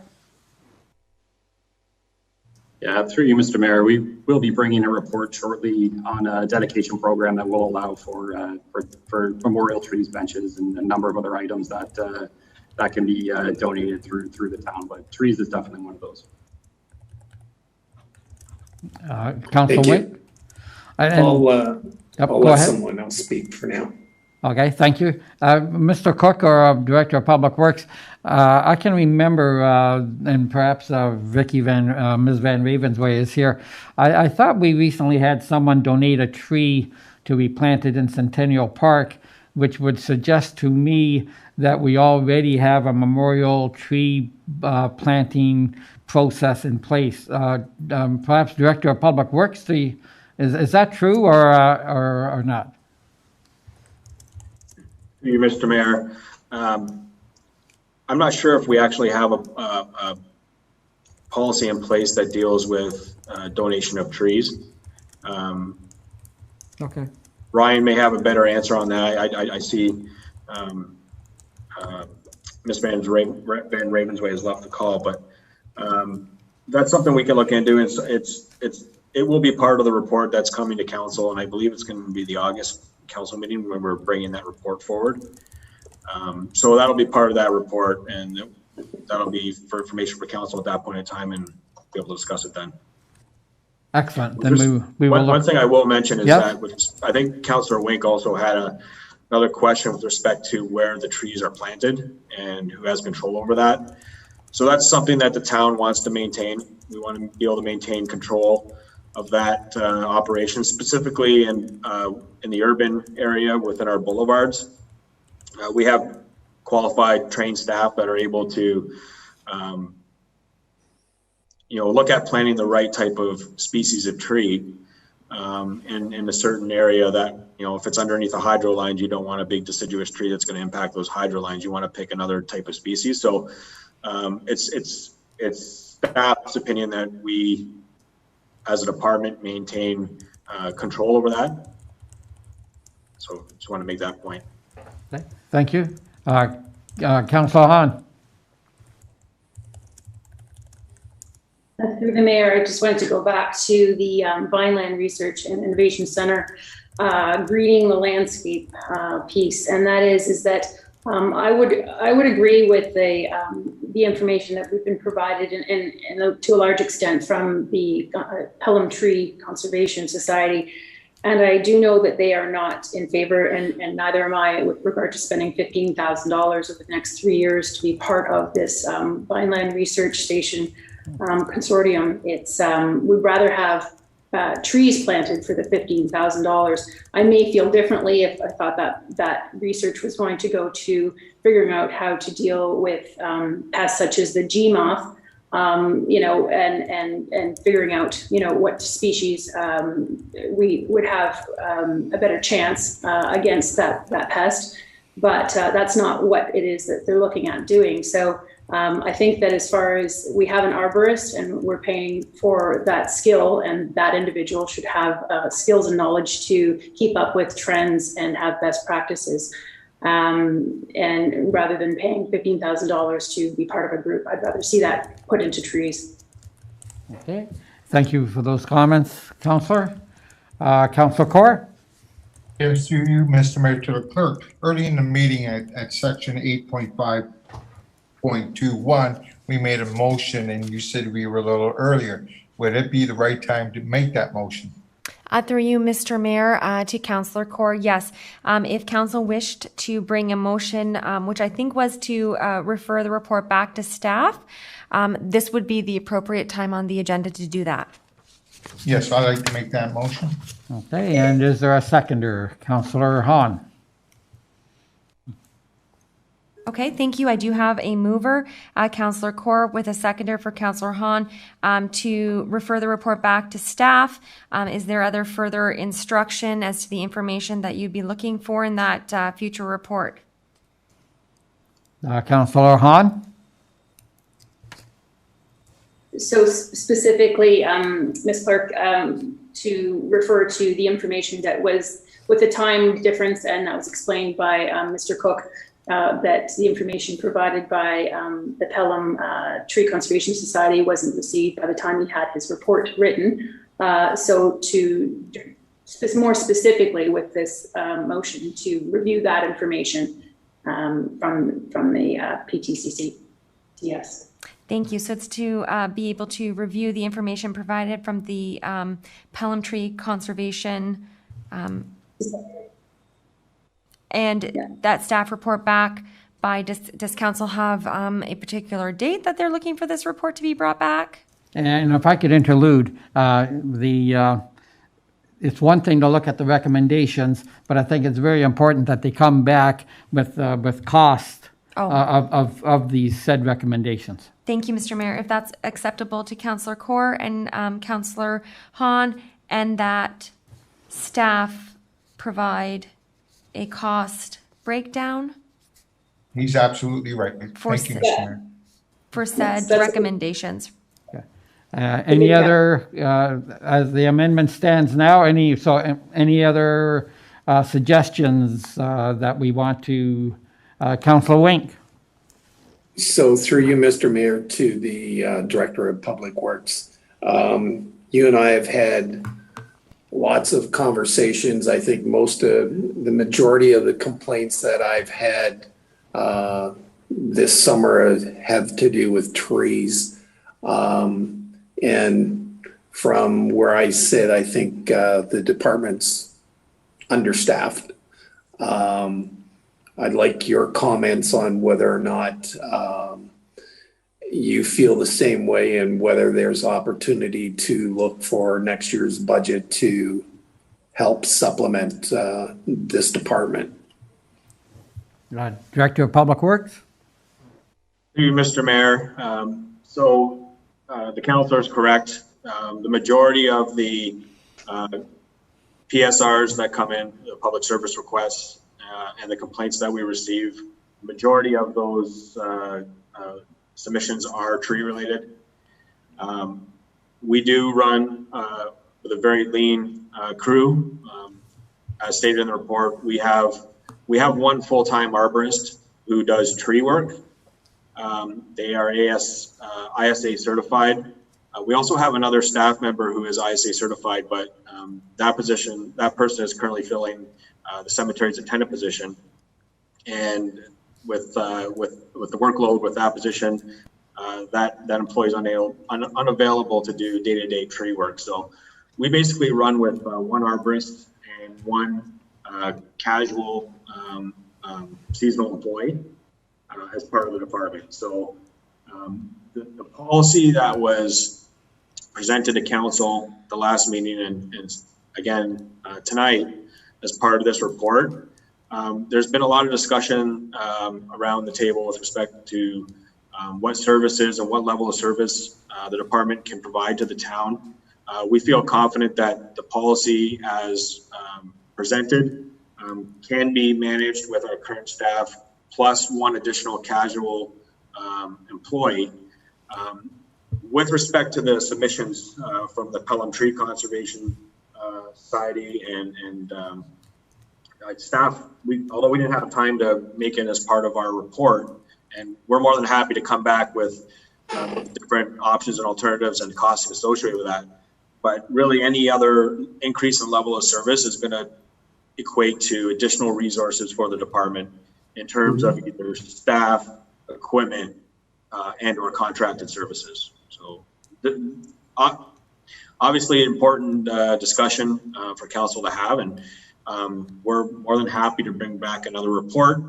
I'm suggesting not August. It'll take some time to get these together and get the costs together. So I would think later in the year, September or October for that report. But definitely we can come back and detail all those additional items as part of those submissions and let council know what the additional cost would be to the town to provide that additional level of service. So would we not require that prior to deliberating for 2022 budget? Through you, Mr. Mayor, yes, that's correct. Okay, thank you. Director of Public Works, I have to ask, we do have a tree service that is under contract, and every time we hire a person, a wage earner, obviously you've got cost per hour and associated cost. I'm wondering if this tree service could not handle more work, and if that wouldn't be, I mean, they've got the boom trucks, they've got their men, their what have you. I'm wondering if instead of looking at additional laborer, if we shouldn't be looking at more work going to the tree service. I mean, the arborist, he can point, I know for a fact that the tree service has an arborist on site. But I mean, as far as doing the trimming or what have you, our arborist could signify which trees, and the tree service could carry out the work. What are your comments on just delegating more work to the tree service we already have? Through you, Mr. Mayor. So yes, our arborist is a hands-on employee. So that position is responsible for doing pruning, trimming, tree removals. We do that work in-house. We also contract that service out as well. So additional resources in terms of either in-house manpower or external third-party services, increasing the contracting budget, yeah, that's definitely an opportunity we could look at. Some of the items when it comes to more of the management side of the program, obviously internal staff are better equipped to provide a better level of service in that sense, rather than using a contracted service. But obviously that'll be something that we will take into consideration and bring back as part of our report to council. Great, thank you for that, Director. Any other comments, questions on, I see Councilor Olson. Yes, through you, Mr. Mayor. Just talking about the mapping of the forest cover, and I think there should be one. The report we had today from Trout Unlimited, they referenced percentage watershed impervious area, which is parking lots, and they were intending to turn to Niagara Peninsula Conservation Authority GIS for that. Rural forest, urban forest, and wetlands. So that service, I think, that's already available. And in an earlier meeting, we were talking about tree policy and the selection of trees for boulevards and for the stormwater ponds. That was in one of the charts, and there was probably only 3 or 4 species that were capable of handling pollution and salt and available for the boulevard. So I think all these things are available. I do like the idea of belonging to something that set some standards for that we try and meet, and we do pretty well when we do those things. And I would like to see something like that, and I have a proposal later on in the meeting here to join another organization, but I think these things are available at and probably at zero cost. Okay, thank you, Councillor. Any other questions or comments? Councillor Olson. Yes, Mr. Mayor, through you. And I do hope that we have a way of taking into account the suggestions of the tree group and Mr. Braun there, because there's a lot of useful suggestions there, and there's a lot of supportive suggestions as well that support the work that we're doing. And I think you'll find that you'll find that it's a useful support for what you're trying to do, and it's another collaboration that we can build on for the future. So, thank you. Thank you, Counselor. Any other comments or questions? I guess back to you, Director of Public Works. I take it that if staff does indeed vote to take this back to staff, this report, I take it that you will indeed look at these late submissions and pick out whatever you think can benefit the report. Through you, Mr. Mayor. So just to be clear, internally we have spent a considerable amount of time reviewing the submissions. But again, just with the timing with respect to when our reports had to be submitted through the approval process and when we received those submissions, we weren't able to make reference to those in that report. So I'm absolutely, staff, more than happy to come back with a fulsome report which looks at all those suggestions as part of those submissions and tie some financial component to it so that council can make an informed decision on which way they want to proceed. Great. Thank you for that, Director. Thank you. Madam Clerk? Thank you. Oh, wait, I guess, I'm sorry. One last time, any other questions or comments? Okay, sorry, Madam Clerk. Of course, Mr. Mayor, thank you.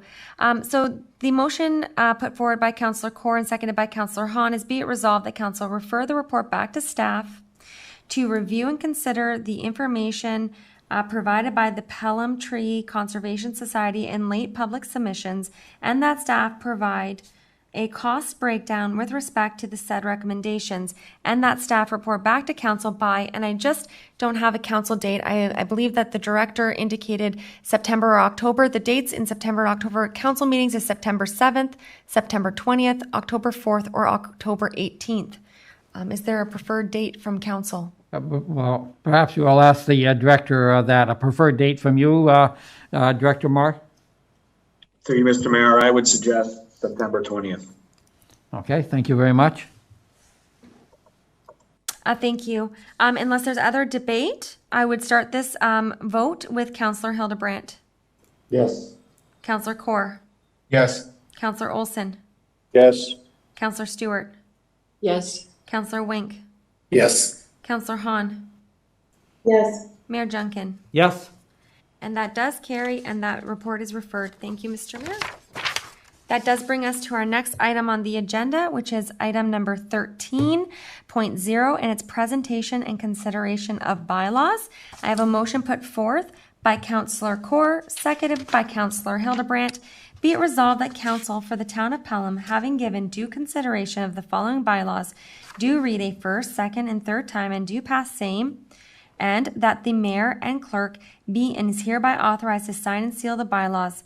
1. Bylaw 4361-2021, being a bylaw to amend bylaw number 4270-2020, as amended, being a bylaw required the wearing of face coverings in enclosed public spaces and enclosed common areas of multi-unit residential private buildings during the COVID-19 pandemic to extent until the revocation order issued pursuant to the Reopening Ontario Act 2020 SO 2020.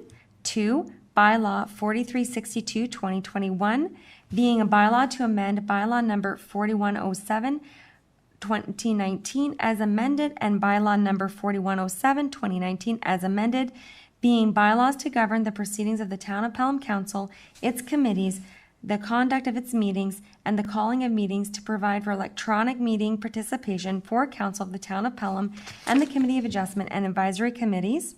Bylaw 4363-2021, being a bylaw to exempt blocks 43 and 44 on Plan 59M-471, municipally known as 58, 60, 62, 64, 66, 68, 70, and 72 Summersides Boulevard from part lot control, River Estates Phase 2 Subdivision, River Realty Development, 1976, Inc., file number PLC 03-2021.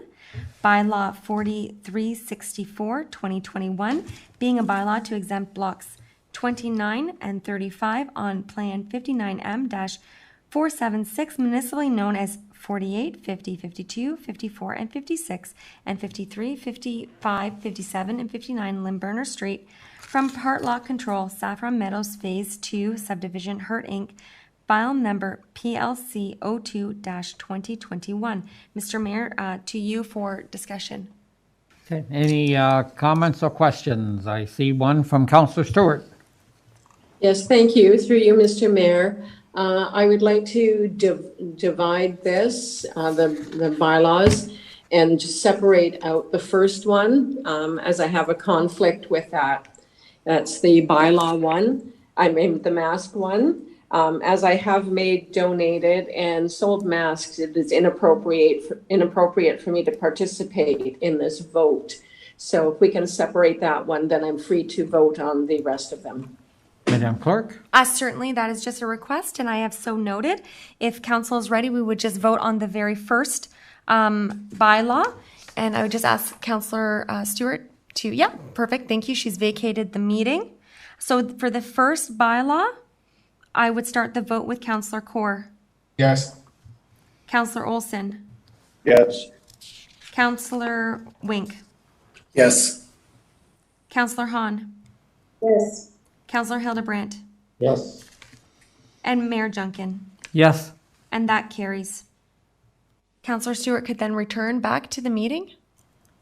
Thank you. And we would then be voting on the rest of the bylaws. So that's bylaw 2, 3, and 4. And I would start the vote again with Councillor Kaur. Yes.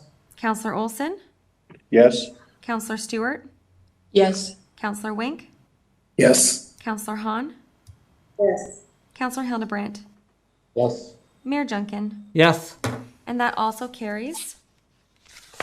Mr. Mayor, that does bring us to item 13.1. This is the additional presentation and consideration of bylaw from the addendum. And I have a motion put forth by Councillor Stewart, seconded by Councillor Olson. Be it resolved that council for the town of Pelham, having given due consideration to the following bylaws, do read a first, second, and third time and do pass same, and that the mayor and clerk be and are hereby authorized to sign and seal the bylaws. 1. Bylaw number 4367, 2021, being a bylaw authorizing the mayor and clerk or designate to enter into an agreement with Her Majesty the Queen in right in the province of Ontario as represented by the Minister of Infrastructure for purposes of investing in Canadian Infrastructure Program ICIP COVID-19 Resilience Infrastructure Stream Local Government Intake Stream projects. Mr. Mayor, to you for any debate. Yes. Any questions, comments on this item? Madam Clerk, not seeing any, I return to you. Thank you. This vote will begin with Councillor Olson. Yes. Councillor Stewart. Yes. Councillor Wink. Yes. Councillor Hahn. Yes. Councillor Hildebrandt. Yes. Councillor Kaur. Yes. Mayor Junkin. Yes. And that carries. Mr. Mayor, that does bring us to item 14.1. This is the notice of motion from Councillor Hildebrandt. I do understand that Ms. Leach does have the proposed notice and is able to share her screen for council's viewing purpose. This is just a notice of motion that this motion would then be presented on the agenda for the August 23rd with the mover and the seconder for council's consideration. To you, Mr. Mayor, for consideration. I didn't, excuse me, I didn't think on a notice of motion. I thought we just accepted that. Through you, Mr. Mayor, this is just a notice of motion, and generally speaking, the councillor would just speak to what it is that they're planning to bring to the next meeting. Yes. So if Councillor Hildebrandt wanted to speak to what he's planning to bring, this would be the time. Excellent. Thank you for that. Councillor Hildebrandt, you're on the floor. Excuse me, is there not a conflict of interest for me, myself? Oh. Through you, Mr. Mayor, right now, Councillor Hildebrandt is just indicating that he's bringing a notice of motion. He just simply asked that we show what he's currently drafted. This could change. Okay, Having you. said that, at the next meeting, you may wish to declare a conflict and not actually vote. There won't be any votes being taken place right now. Okay. Councillor Hildebrandt? Yes, thank you. Could I ask Ms. Leach to enlarge the screen so people can see what I will be presenting? Ms. Leach can enlarge slightly. This was quite a large motion, as you know. I think it's a couple of pages. Having said that, it will be presented on the council agenda, printed in full on the August 23rd agenda. There you go. I think that's better. I think I should read it all because that's a very important motion with regards to hoop houses. Whereas there are agricultural uses in the town of Pelham that are subject to building permits and subject to site plan control greenhouses. And whereas there are agricultural uses in the town of Pelham that are subject to building permits but not subject to site plan controls, dairy barns. And whereas there are agricultural uses in the town of Pelham such as hoop houses used by the nursery crop industry that have never been subject to the building permits or subject to site plan controls.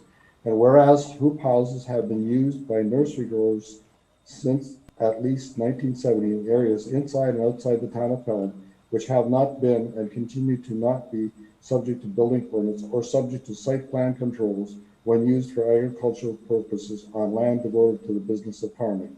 And whereas hoop houses might resemble some plastic sheeted greenhouses, they are designed for a very different purpose and constructed in a very different way and should not be confused one for another. And whereas nursery growers in Pelham understand the town of Pelham desires an emergency vehicle access plan, EVAP, around and between hoop houses when new areas of hoop houses are opened up. And whereas nursery growers in Pelham understand an EVAP would require a reasonable municipality fee. And whereas the council of the town of Pelham desires to be compatible with requirements of hoop houses in other municipalities so that there is a level playing field. And whereas the council of the town of Pelham is also desirous to be a municipality leader in the safety access around and between hoop houses. Now, therefore, the council of the corporation of the town of Pelham enacts the following. 1. Council support for the town of Pelham's nursery industry when they erect hoop houses for agricultural purposes and land devoted to the business of farming. A new definition of hoop houses to distinguish them from greenhouses. The town definition is below. I'm not going to read all that. Then I go to item 3. Through hoop houses are a general agriculture use, they should not be subject to the building permit, not subject to the site plan controls when operated in definition above. And when owners of the hoop houses have a valid farming registration number registered with Agricorp. Item 4, operators of hoop houses should create an appropriate operator-drawn EVAP delivery to the town of Pelham whenever operators install one, or more hoop houses in a calendar year with a cost of not more than $100 in that same calendar year, regardless of how many hoop houses are erected. Okay, thank you for that, Councillor.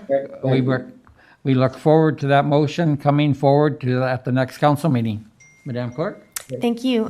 Through you, Mr. Mayor, that does bring us to our next item, which is Councillor Hahn's motion, seconded by Councillor Stewart. And it's a motion to rescind previous decision, transfer of operation authority, Niagara Central Dorothy Ringling Airport and Niagara District Airport. Councillor Hahn, do you wish to, I do understand Councillor Hahn has a slight amendment that she will be requesting. I will let Councillor Hahn explain it, but the amendment is just to amend to strike the words "for consideration and support" and replace with "our 3 municipal partners who have already supported and approved this motion" within the 5th paragraph. But I will leave it to Councillor Hahn to further discuss and read her motion into the record. Okay, Councillor Hahn? Thank you. Through the mayor. First off, before I begin with the motion, I wanted the opportunity to respond to the insinuation that there could be a potential for conflict of interest I guess it was Councillor Olson that made that back in April. So I can assure you that I've reached out to the Integrity Commissioner and there is no conflict for a number of reasons. The amount of the stipend being one of them, and I quote, "is so remote or insignificant in its nature that it cannot reasonably be regarded as likely to influence the member," end quote. Another reason would be the purpose of the per meeting payment, which is really just a token amount, and has only ever been regarded as a token amount for expenses and travel and that kind of thing. Number 3, and that is with regards to no pecuniary interest in the matter, because ultimately this council has in the end, no control over the outcome. So this will be a decision that ultimately will be made by the regional council. So for those reasons, I'm not in a conflict of interest. So now I'll move forward to the slight amendment. So our clerk has already identified that. So I'll read the motion. Whereas Town of Pelham Council approved a motion on July 20th, 2015, supporting the common position resolution regarding the uptake of governance and the transfer of operating authority of the Niagara Central Dorothy Rundling Airport, NCDRA, and Niagara District Airport, NDA. And whereas the NCDRA Commission can be self-sustaining under proper management, therefore be it resolved that the Council of the Town of Pelham rescinds the approved motion of Council regarding the uptake of governance for the transfer and operating authority of the NCDRA and NDA to the Niagara region, and that Town of Pelham Council approves retaining the governance and ownership of the NCDRA, and that a copy of this resolution be forwarded to the City of Welland, City of Port Colborne, and Township of Welland, our three municipal partners who have all already supported and approved this motion, and further that a copy of this resolution be forwarded to the Niagara region and Niagara municipalities for support. So that is the end of the motion, but I do have some points that I would like to make if I can indulge, Mayor. Yes, of course. Okay, so not so many months ago, this council heard my rationale for not supporting an upload of our airport to the region, but we've also heard from members of our Niagara Central Dorothy Rundling Airport Commission, including the commission chair. Our partners in Welland, Port Colborne, and Wainfleet, as we all know, because we've all been given that correspondence, have all already voted to rescind this previous motion. So I'm asking you to support the Airport Commission's request to rescind the motion made by the previous Pelham Council to have our airport uploaded to the region. This council was provided with a fulsome presentation about the airport outlining the many positive changes this current commission has made and some key opportunities that exist at our airport. Since the 1970s, Pelham, along with our neighboring municipalities of Welland, Port Colborne, and Wainfleet, have been helping to fund our airport asset.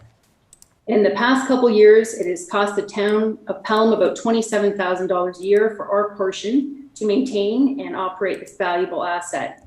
Should the region take over our airport, there have been no plans discussed with us to give us anything in exchange. Let me be clear. In other words, the region could take over our asset that our Pelham taxpayers have funded for over 40 years, and we would get nothing in return. This makes no financial sense. There is no return on investment. Frankly, I don't know how this can be justified to a Pelham taxpayer. Bear in mind, this asset is physically located in Pelham. Thus, if the region took control of operations and our land at the airport, Pelham may no longer collect any tax dollars. As you might imagine, the property value at the airport has increased exponentially over the years. However, if the airport takes control of our asset, that means they could take control of the future of the airport. There are many unknowns with regards to the intentions of the region. They have decided to package both airports, Niagara District and Niagara Central Dorothy Rundling, into their potential upload. Frankly, it makes little sense to ask all other Niagara municipalities, such as Lincoln, West Lincoln, Fort Erie, who are a ways away, to start funding both airports via their tax dollars if the airports are uploaded. By essentially uploading to the region, Pelham taxpayers will be paying for two airports, not one. What we have confidence in is our intentions of our airport commission. We want to grow our asset, and we believe our commission can work to achieve this long overdue growth. Our end goal is not to rely on funding from our municipalities, but to ultimately become self-sufficient. So again, I ask for your support in this motion. Thank you. Okay, thank you, Councillor. Any questions, comments? Sorry, Mr. Mayor. Time? Oh, I'm sorry. I apologize, Mr. Mayor. We have hit 9 o'clock. I apologize for my intrusion. We have hit 9 o'clock, which is our curfew. I would then be looking for a mover and a seconder to suspend the rules to allow for the curfew to be suspended, and that the remainder of business listed on the agenda for this meeting continue until either all matters have been concluded or until a set time, whichever occurs first, if there's a councillor that would be willing to make that motion. So, Council, we need a motion to you can pick either a time limit that we continue to, or do we continue until all business is taken care of? Do we have someone willing to make one of those two motions? Councillor Hahn? Thank you. I do have Well, hang on just a second. Through the mayor. So I'd just like to say I'm going on hour 13 of work so far. So I can't go much longer. I have to be very honest here. So my day starts very early. I work all day, and we started this council activity at 4:30. So we've been going since 4:30 now until 9 o'clock just doing council in addition to my work day. So my eyes are starting to get a little blurry at this point. Okay, but I believe, Madam Clerk, this is the last item. So through you, Mr. Mayor, we do have, if I can just look at the agenda, we have Councillor Hahn's motion, we have Councillor Olson's motion, and then we do have a closed session meeting to attend for one other matter. That's what's left on the agenda. I leave it to council to determine should they wish to extend curfew and to what time to do so. Okay, Council, Council Hildebrand. Through you also. I sent a notice to the clerk in advance of this meeting notifying I am out of town tomorrow, and I don't mind continuing on to finish this motion, but with the rest of the meeting, we could go for a long time again. And I'm not in favor of extending it indefinitely. Okay, so would you be willing, Councillor, to make a motion with a time limit on it? Or first of all, I guess before you, well, if council doesn't agree to that, they can vote against that motion. So we need a motion from someone. We are sitting here wasting time worried about a motion. Someone want to put a motion, either a time limit or we finish the business. Councillor Stewart.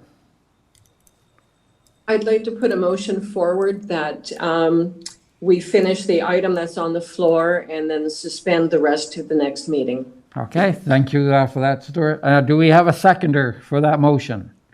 I see Councillor Kaur. Any discussion on this motion?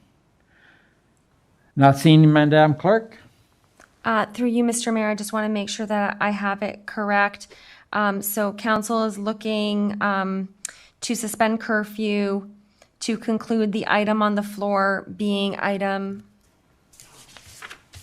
14.1, and that's the motion to rescind the previous decision for the airport, and then to refer all other outstanding matters to the next regular council being August 23rd, 2021. Is that correct? Yes. That would include the next notice of motion, and that would include the closed session? Yes. I'm not sure if our acting CAO had anything she wished to add prior to the vote. Yes, Ms. Quinlan, as acting CAO, is this going to cause the town to collapse? Actually, through you, Mr. Mayor, it's Miss Weens that's the acting Oh, CEO. I'm sorry. I'm sorry, Ms. Weens. So, Ms. Weens, any dire consequences from this? Mr. Mayor, through you, no, I don't think so. Okay, thank you very much. Go ahead, Madam Clerk. Okay, thank you. So this motion is being put forward by Councillor Stewart and seconded by Councillor Kaur. And for the vote, I'll begin with Councillor Hahn. Yes. Councillor Hildebrandt. Yes. Councillor Kaur. Yes. Councillor Olson. Yes. Councillor Stewart. Yes. Councillor Wink. Yes. Mayor Junkin. Yes. And that does carry, and I apologize for interrupting Councillor Hahn. Thank you. Please do continue. Okay, thank you. So to discuss this motion, questions, comments on the motion. Councillor Kaur. Yes, I will be supporting this motion. It doesn't make sense after 40 plus years of contributing to an asset to give it away to a region with not securing or not even knowing if they're going to give you something back in return. So I think it's in the best interest of our community that we hold on to this asset until we, find out what's happening. So I'll be supporting this motion. Thank you, Councillor. Councillor Olson. Through you, Mr. Mayor, to the acting CAO. Well, there's a report due from the region. I think it's imminently due. Do you have any idea when that's going to come to council? When they're going to make a presentation to council? Ms. Weens? Mr. Mayor, through you, I'm aware that the region is doing a master plan for this airport as well as the Niagara Central one. And that master plan, I understand, is going to be presented to the Regional Planning and Economic Development Committee in September. I believe it's their September 15th meeting, at which point in time it will become a public document, and regional staff have indicated to us that they would be certainly willing to present that document to this council in terms of the work that they've been doing. Certainly they've done a number of things since there was this motion to provide for uploading. They've done some studies and they're working on this master plan. They were directed by council, regional council that is, to do this work. And then regional council will then be making a final decision on the airports. Councillor Olson? Well, would it make sense to wait until that report is available and defer the matter until then? Because this is a full report that hundreds of thousands of dollars have been spent on. Thank you. Thank you for that, Councillor Olson. Councillor Stewart? Yes, thank you, through you, Mr. Mayor. I don't believe that it makes any sense to wait. It's our airport, and it's important to protect our asset and to make our voice heard. When the end times come, we likely won't be able to fight the region if that's what they decide to do. But at this point, it's in our best interest to do whatever we can to protect our asset that we've been supporting for 40 plus years and make sure that the region hears our voice. Thank you. Thank you. Thank you for that, Councillor. Councillor Hahn? Through the mayor, I would just like to speak to the question that was put out with regards to the timing. So as many of us may already know, I'll just reiterate this, the discussion of possibly uploading to the region has been bounced around for years and has not happened. And they have spent so much money on so many reports for years. For different reports, consultants have been hired to do these things. Yes, the most current report that is supposed to come back was actually due, and I had a conversation with the consultant who's actually doing it, because he actually did a presentation for us out at the airport, and that was supposed to be March, maybe April, might push it to May. Well, we're going to be in August if we're too awful long. So, I mean, how many more months is going to get deferred? So September might come, and then it might get pushed to 2022. So frankly, I mean, enough's enough. I do agree with Councillor Stewart, and that is it's our asset. And certainly the city of Welland, Port Colborne, and Township of Wainfleet had no problem moving forward. And in fact, Welland, I think, was the first to do that over, I think almost April, early May. So certainly the other municipal partners have felt the need to move forward. So I think we should follow suit. Thank you, Councillor. Any other questions? I see Councillor Wink. Yes, so if 4 people are standing on a bridge and 3 jump off, it doesn't mean that the 4th has to jump at the same time. My concern is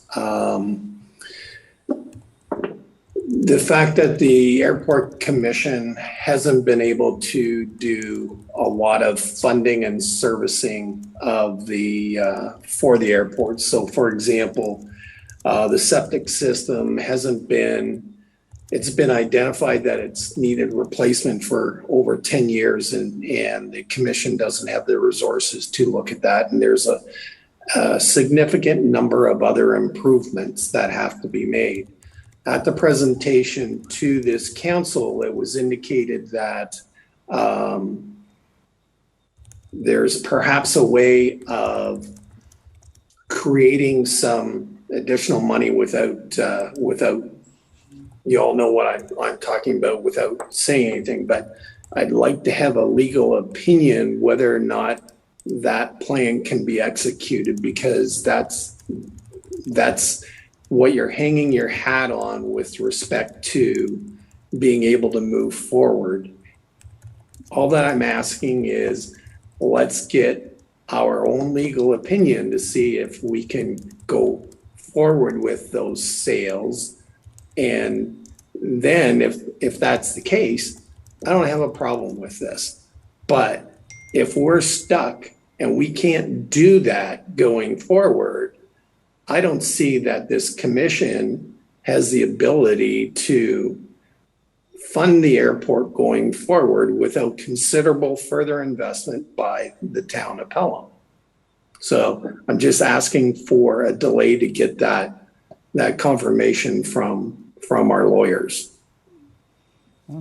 Councillor Hahn? The mayor, so in response to that, Councillor Wink, so as far as the septic goes, there was several years ago some discussion that it may need to get done, and at that point in time some money got socked away for that very purpose. At last word that our chair has had with the region, it's not considered that might be something that we even need to do anymore, because what they factored in when they thought we'd have to do septic is, as you know, and you've been out there yourself, and there is trailers that they use for the skydive trainers, and for a period of a few months during the year, during the summer months. The region erroneously was treating that as though they were 24/7, 365 days a year homes pumping septic into the ground, and that's not at all the case. They're in holding tanks. They're not. It's not a situation where it's year round. So now that they fully understand this, all of a sudden now it's not so urgent and may not even need to be done. So I can't say to you that what you're saying is accurate at all with regards to septic. So two things on that. That's just one item. I will say that previous airport commissions were providing council every 3 months with a report. I have not seen a report from the Niagara Central Airport Commission at all. We've had some verbal reports, a couple of them, but I haven't seen any reports, and I would like to see them done every 3 months going forward. The septic was just one example. The lighting on the airport needs to be fixed, and you need a considerable amount of money to come up and improve that. There's all sorts of other improvements that are kind of come up forthcoming. So all that I'm saying is your plan is the ability to sell something. Just want to know that that plan is viable, and I want a legal opinion on that. If the legal opinion says, yes, it's viable, then I'm more than willing to support what you're saying. But until I know for a fact from our lawyers that can be done, I can't support it yet. So as I was saying, so there, without divulging, because as you yourself, and it was a little slippery slope there, by the way, it was more than one opportunity that was suggested. You're suggesting only one right now. So as we have a neighboring airport that has recently changed ownership, there are an abundance of people looking for homes for planes right now, and our phone is ringing off the hook. So there are other opportunities at the airport beyond what you're referring to as well, and that was mentioned in the previous presentation. So there's been a presentation where I brought the chair and co-chair to this council in, I want to say it was December, again in April. So, you know, in the past year, less than a year, you've had 2 fulsome presentations about the entire history of the airport, everything we've been doing at the airport, all the significant changes we've made, and some plans that we have going forward. We've also informed you of our changes, of course, in staffing out there and what we're doing in the interim before we will eventually hire another supervisor type manager role out there.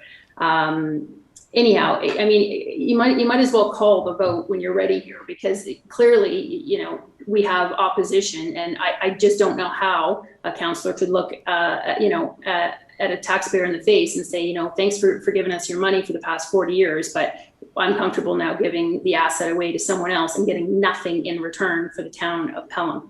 So I'm not comfortable doing that. And so I have no pecuniary interest in the airport. I am trying to do the best job I can as a councillor based on the information and being a member on this commission. So you need to do what you feel is the right thing to do, but certainly you also need to be working with correct information, i.e. I just informed you with the septic, which isn't correct at all. So, you know, make your decision the way your heart feels, but certainly representing your constituents. And that's what we all need to keep in mind when we vote. So there's not much more I can say.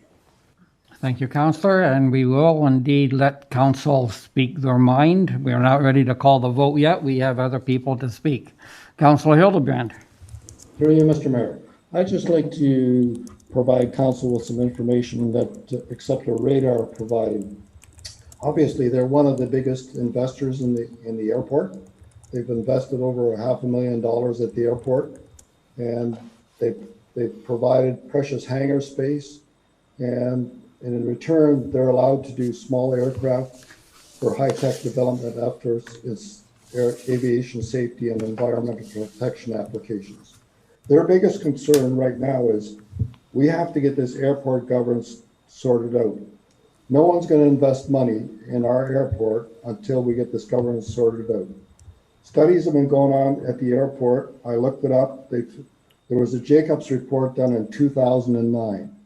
There was many other airport studies in between them. The region has spent hundreds and hundreds of thousands of dollars sorting this stuff out. Tim Nahara says there's a big market for drone technology for companies like all these companies that want to do deliveries, the Googles of this world, the Amazons of this world.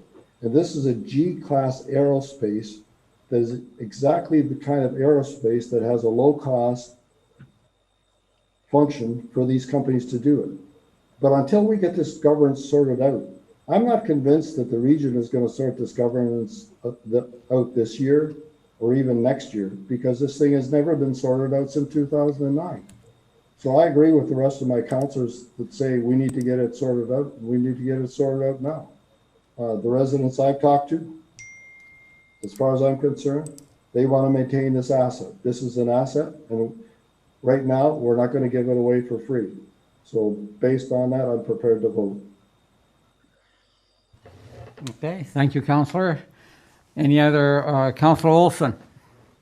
Through you, Mr. Mayor. Now we're talking about airport reports. Now we have a report that was sent to us by HM, and it's prepared by HM Aero, Aviation Consultants from Ottawa. Is that the report we're waiting for? Is this? Councillor Hahn?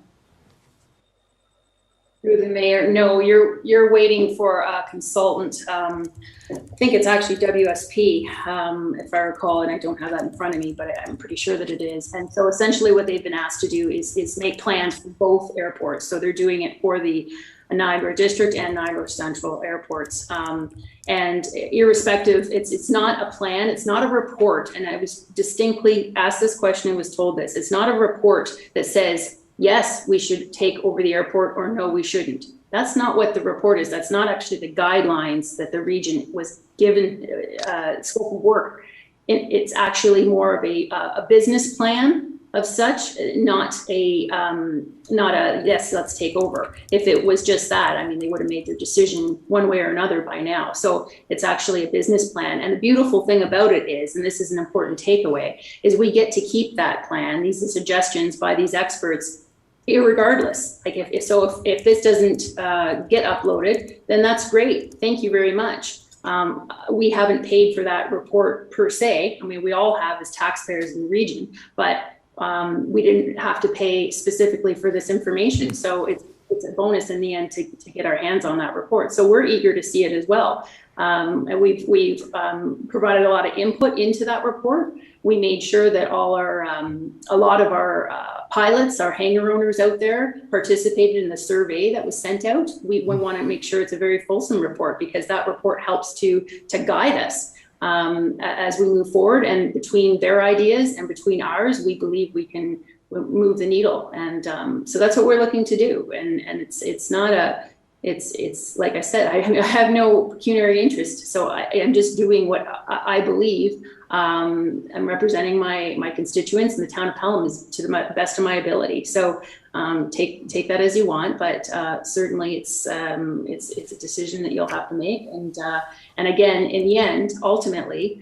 this could end up being a triple majority vote. And if that's the case, you know, it's considered that there probably isn't going to be an abundance of support in the end anyhow. I mean, you think about it from this perspective. So as I mentioned, you've got, say, let's just take far-reaching areas. So like a Fort Erie, for instance. So in the end, if it was uploaded, now their citizens are going to be paying for through the regional government to maintain and run 2 airports, but they're way out in Fort Erie. So how beneficial is that? So essentially what they're doing is they're just collecting more money to you know, fund the airports and do what they may want to do to the airports, which sounds all well and great. But for folks that live a distance away from them, they're probably not going to be using them, yet they're going to have to pay into them. So and at the same time too, the way it's packaged up is that if you separate the two, then in theory, town of Pelham residents could end up paying for 2. If they're packaged together and they're uploaded, in the end, they're going to be paying for 2 anyhow, because your tax dollars are going to go to upgrading and funding Niagara District Airport. So right now, residents of Pelham are paying $27,000 a year for our airport, and that's our portion, along with our municipal partners of Wainfleet, Port Colborne, and Welland. So that number, we've held to that number, same number as last year. We didn't have an increase at all. As far as the lighting, and Councillor Wink mentioned the lighting, at our last report, our lighting is sufficient. If we wanted to change to an airport, which we're not, we're an aerodrome, things would likely have to change in that regard. But for the time being, our reports have come back that it's sufficient. So, you know, the major things that have to happen, as you said, it's the septic and the lighting. Those are not things that are on our pun intended radar right away. So, yeah, that's what I can add to this. Councilor Olson? This report, this HMV or HV report, this says that we have to pay to rehabilitate the runway 0523, 1634, rehabilitate taxiway B, and that's got a cost in the near term of something approaching near-term money. It says on this report about $2.4 million. Now, our 18% of that's considerably more than our $20,000. Is that correct? That number? Councilor Hahn? Yeah, through the mayor, we've looked at that report and we don't know where they got those numbers. If you were going to pave the entire runway, all portions of every single piece of pavement out there, it's going to be expensive, but we still don't even know where those numbers came from. There's numbers in that HMRO report where we actually, we provided input to them, and we asked for where, when it was published, where they got the figures, and they couldn't respond back. So there's some figures in there that are questionable at best. But again, I mean, you interpret it as you want, you're going to anyhow. So just, you know, you just have to make your decision. We're on 9:30 here, so. Any other, first of all, Councilor Olson, any more comments? Well, you know, I agree with the idea that we have to have a business plan, but I think this needs, it looks to me like this whole thing suffers from insufficient funding over the years, and we're asking people to do things without enough money given to them. I don't blame any of the commissions or or certainly the users or the advisory panel that they have there. But I think this has to have a real cold-eyed business look at it, because we could be creating all kinds of opportunities or missed opportunities or added cost. And I think we should be talking about this. And the airport we don't have any role in governing the airport, but we should have a role in creating policy. And if we have to change plans and things, I think we have to do that. The other thing that's in this report that's quite alarming is it has maps of development. And it says on the one thing, complete a real estate land appraisal for surplus lands. We should be talking about that, and it's a public document. We should be thinking about these things. Well, thank you for the comments, Councilor Olson. Councilor Hildebrand? I just would like to comment on our position on the commission. Like I said, I'm on CC 12, which is the waste facility that's governed by Grimsby, Lincoln, West Lincoln, and Pelham. That's an independent commission. It's set up by legislation by the government, and that's the way that commission operates. And I suspect the airport commission is under the same legislation. We may want to have a governance review on that, but the best governance we have on this waste site is you elected me to be the representative. And there's a representative from each one of the communities, plus they've got community representatives. So I suspect the airport commission is set up exactly the same way. It's a government type position that's been set up. So if we want to change the governance model, that's a totally different subject. Thank you. Thank you, Councillor. Any other questions, comments? Not seeing any. I guess my only comments are this.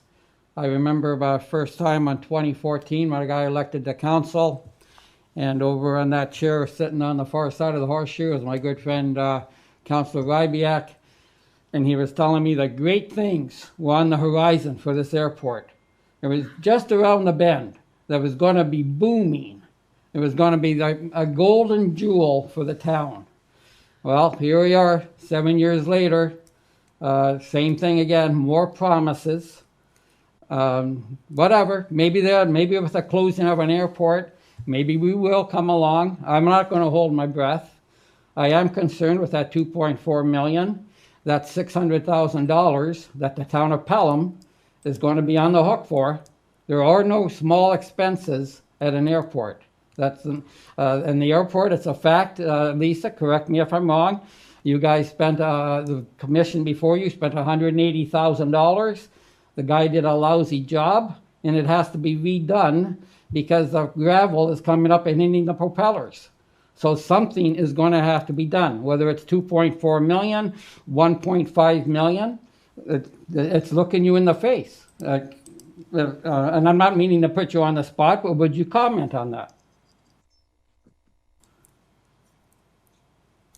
Well, first off, the important thing I think we can all agree on, or I hope we can all agree on, is when you go to make an important decision with regards to hiring someone to do a major job like paving, you would put it out for tender, wouldn't you? Think on that one. Was it done? So yeah, you may have had someone sit on the horseshoe and blow smoke and tell you how wonderful things were over there. But the big question is was that job tendered, and was it done to any sort of spec for airports? Again, you have to wonder. So yes, as far as 2.4, you guys are throwing this number around at 2.4 without any actual facts on that. So you're making a decision based on a number. Why do you make it 10.4? We'll talk about that. Well, Councillor, it is in the report. I can only assume that the consultants who wrote the report, you don't think they know what they were doing then, obviously. You're arguing on about that. Okay, that's fine.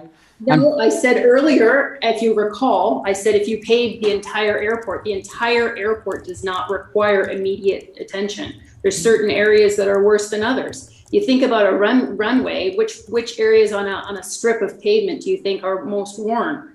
Where you touch down, right? So it's not the entire thing that needs doing.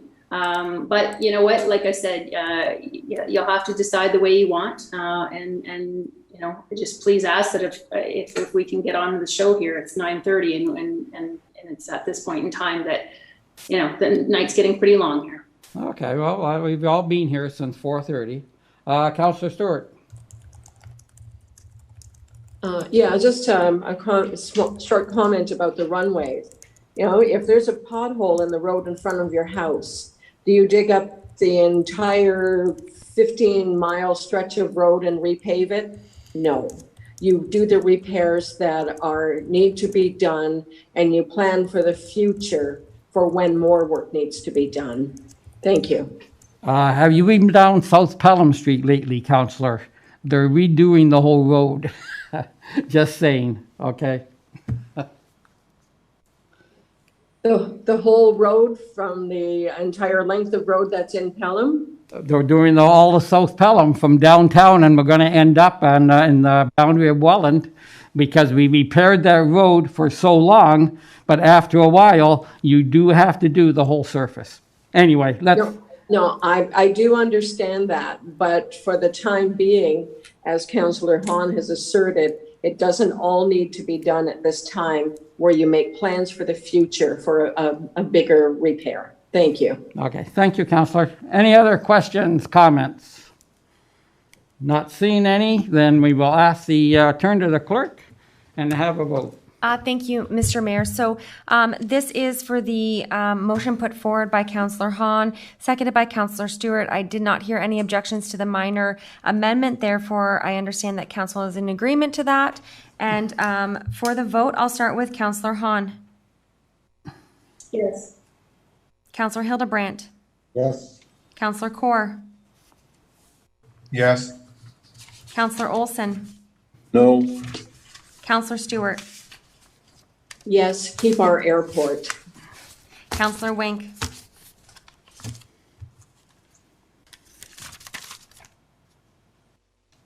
Sorry, Councillor Wink. Councillor You're Wink? muted. Sorry, that's two today. No. No. Mayor Junkin. No. Thank you. That is a 4-3, and it does carry.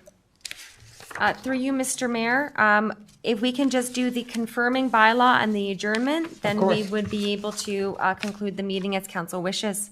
Yep. I have a motion put forth by Councillor Hahn, seconded by Councillor Olson. Be it resolved that the following bylaw be read a first, second, and third time passed, being a bylaw number 4366, 2021, to adopt, ratify, and confirm the proceedings of council of the town of Pelham at its regular meeting held on the 26th day of July, 2021. For the vote, I'll begin with Councillor Hildebrandt. Yes. Councillor Kaur. Yes. Councillor Olson. Yes. Councillor Stewart. Yes. Councillor Wink. Yes. Councillor Hahn. Yes. Mayor Junkin. Yes. Thank you, and that does carry. I have a motion put forth by Councillor Wink, seconded by Councillor Kaur. Be it resolved that this regular meeting of council be adjourned until the next regular meeting scheduled for August 23rd, 2021 at 5:30 p.m. For the vote, I'll start with Councillor Kaur. Yes. Councillor Olson. Yes. Councillor Stewart. Yes. Councillor Wink. Yes. Councillor Hahn. Yes. Councillor Hildebrandt. Yes. Mayor Junkin. Yes. Thank you. That does carry. Mr. Mayor, you can gavel out your meeting. Good night, everyone, and we all survived the marathon. Thank you. All right. Hey. Good night. Right.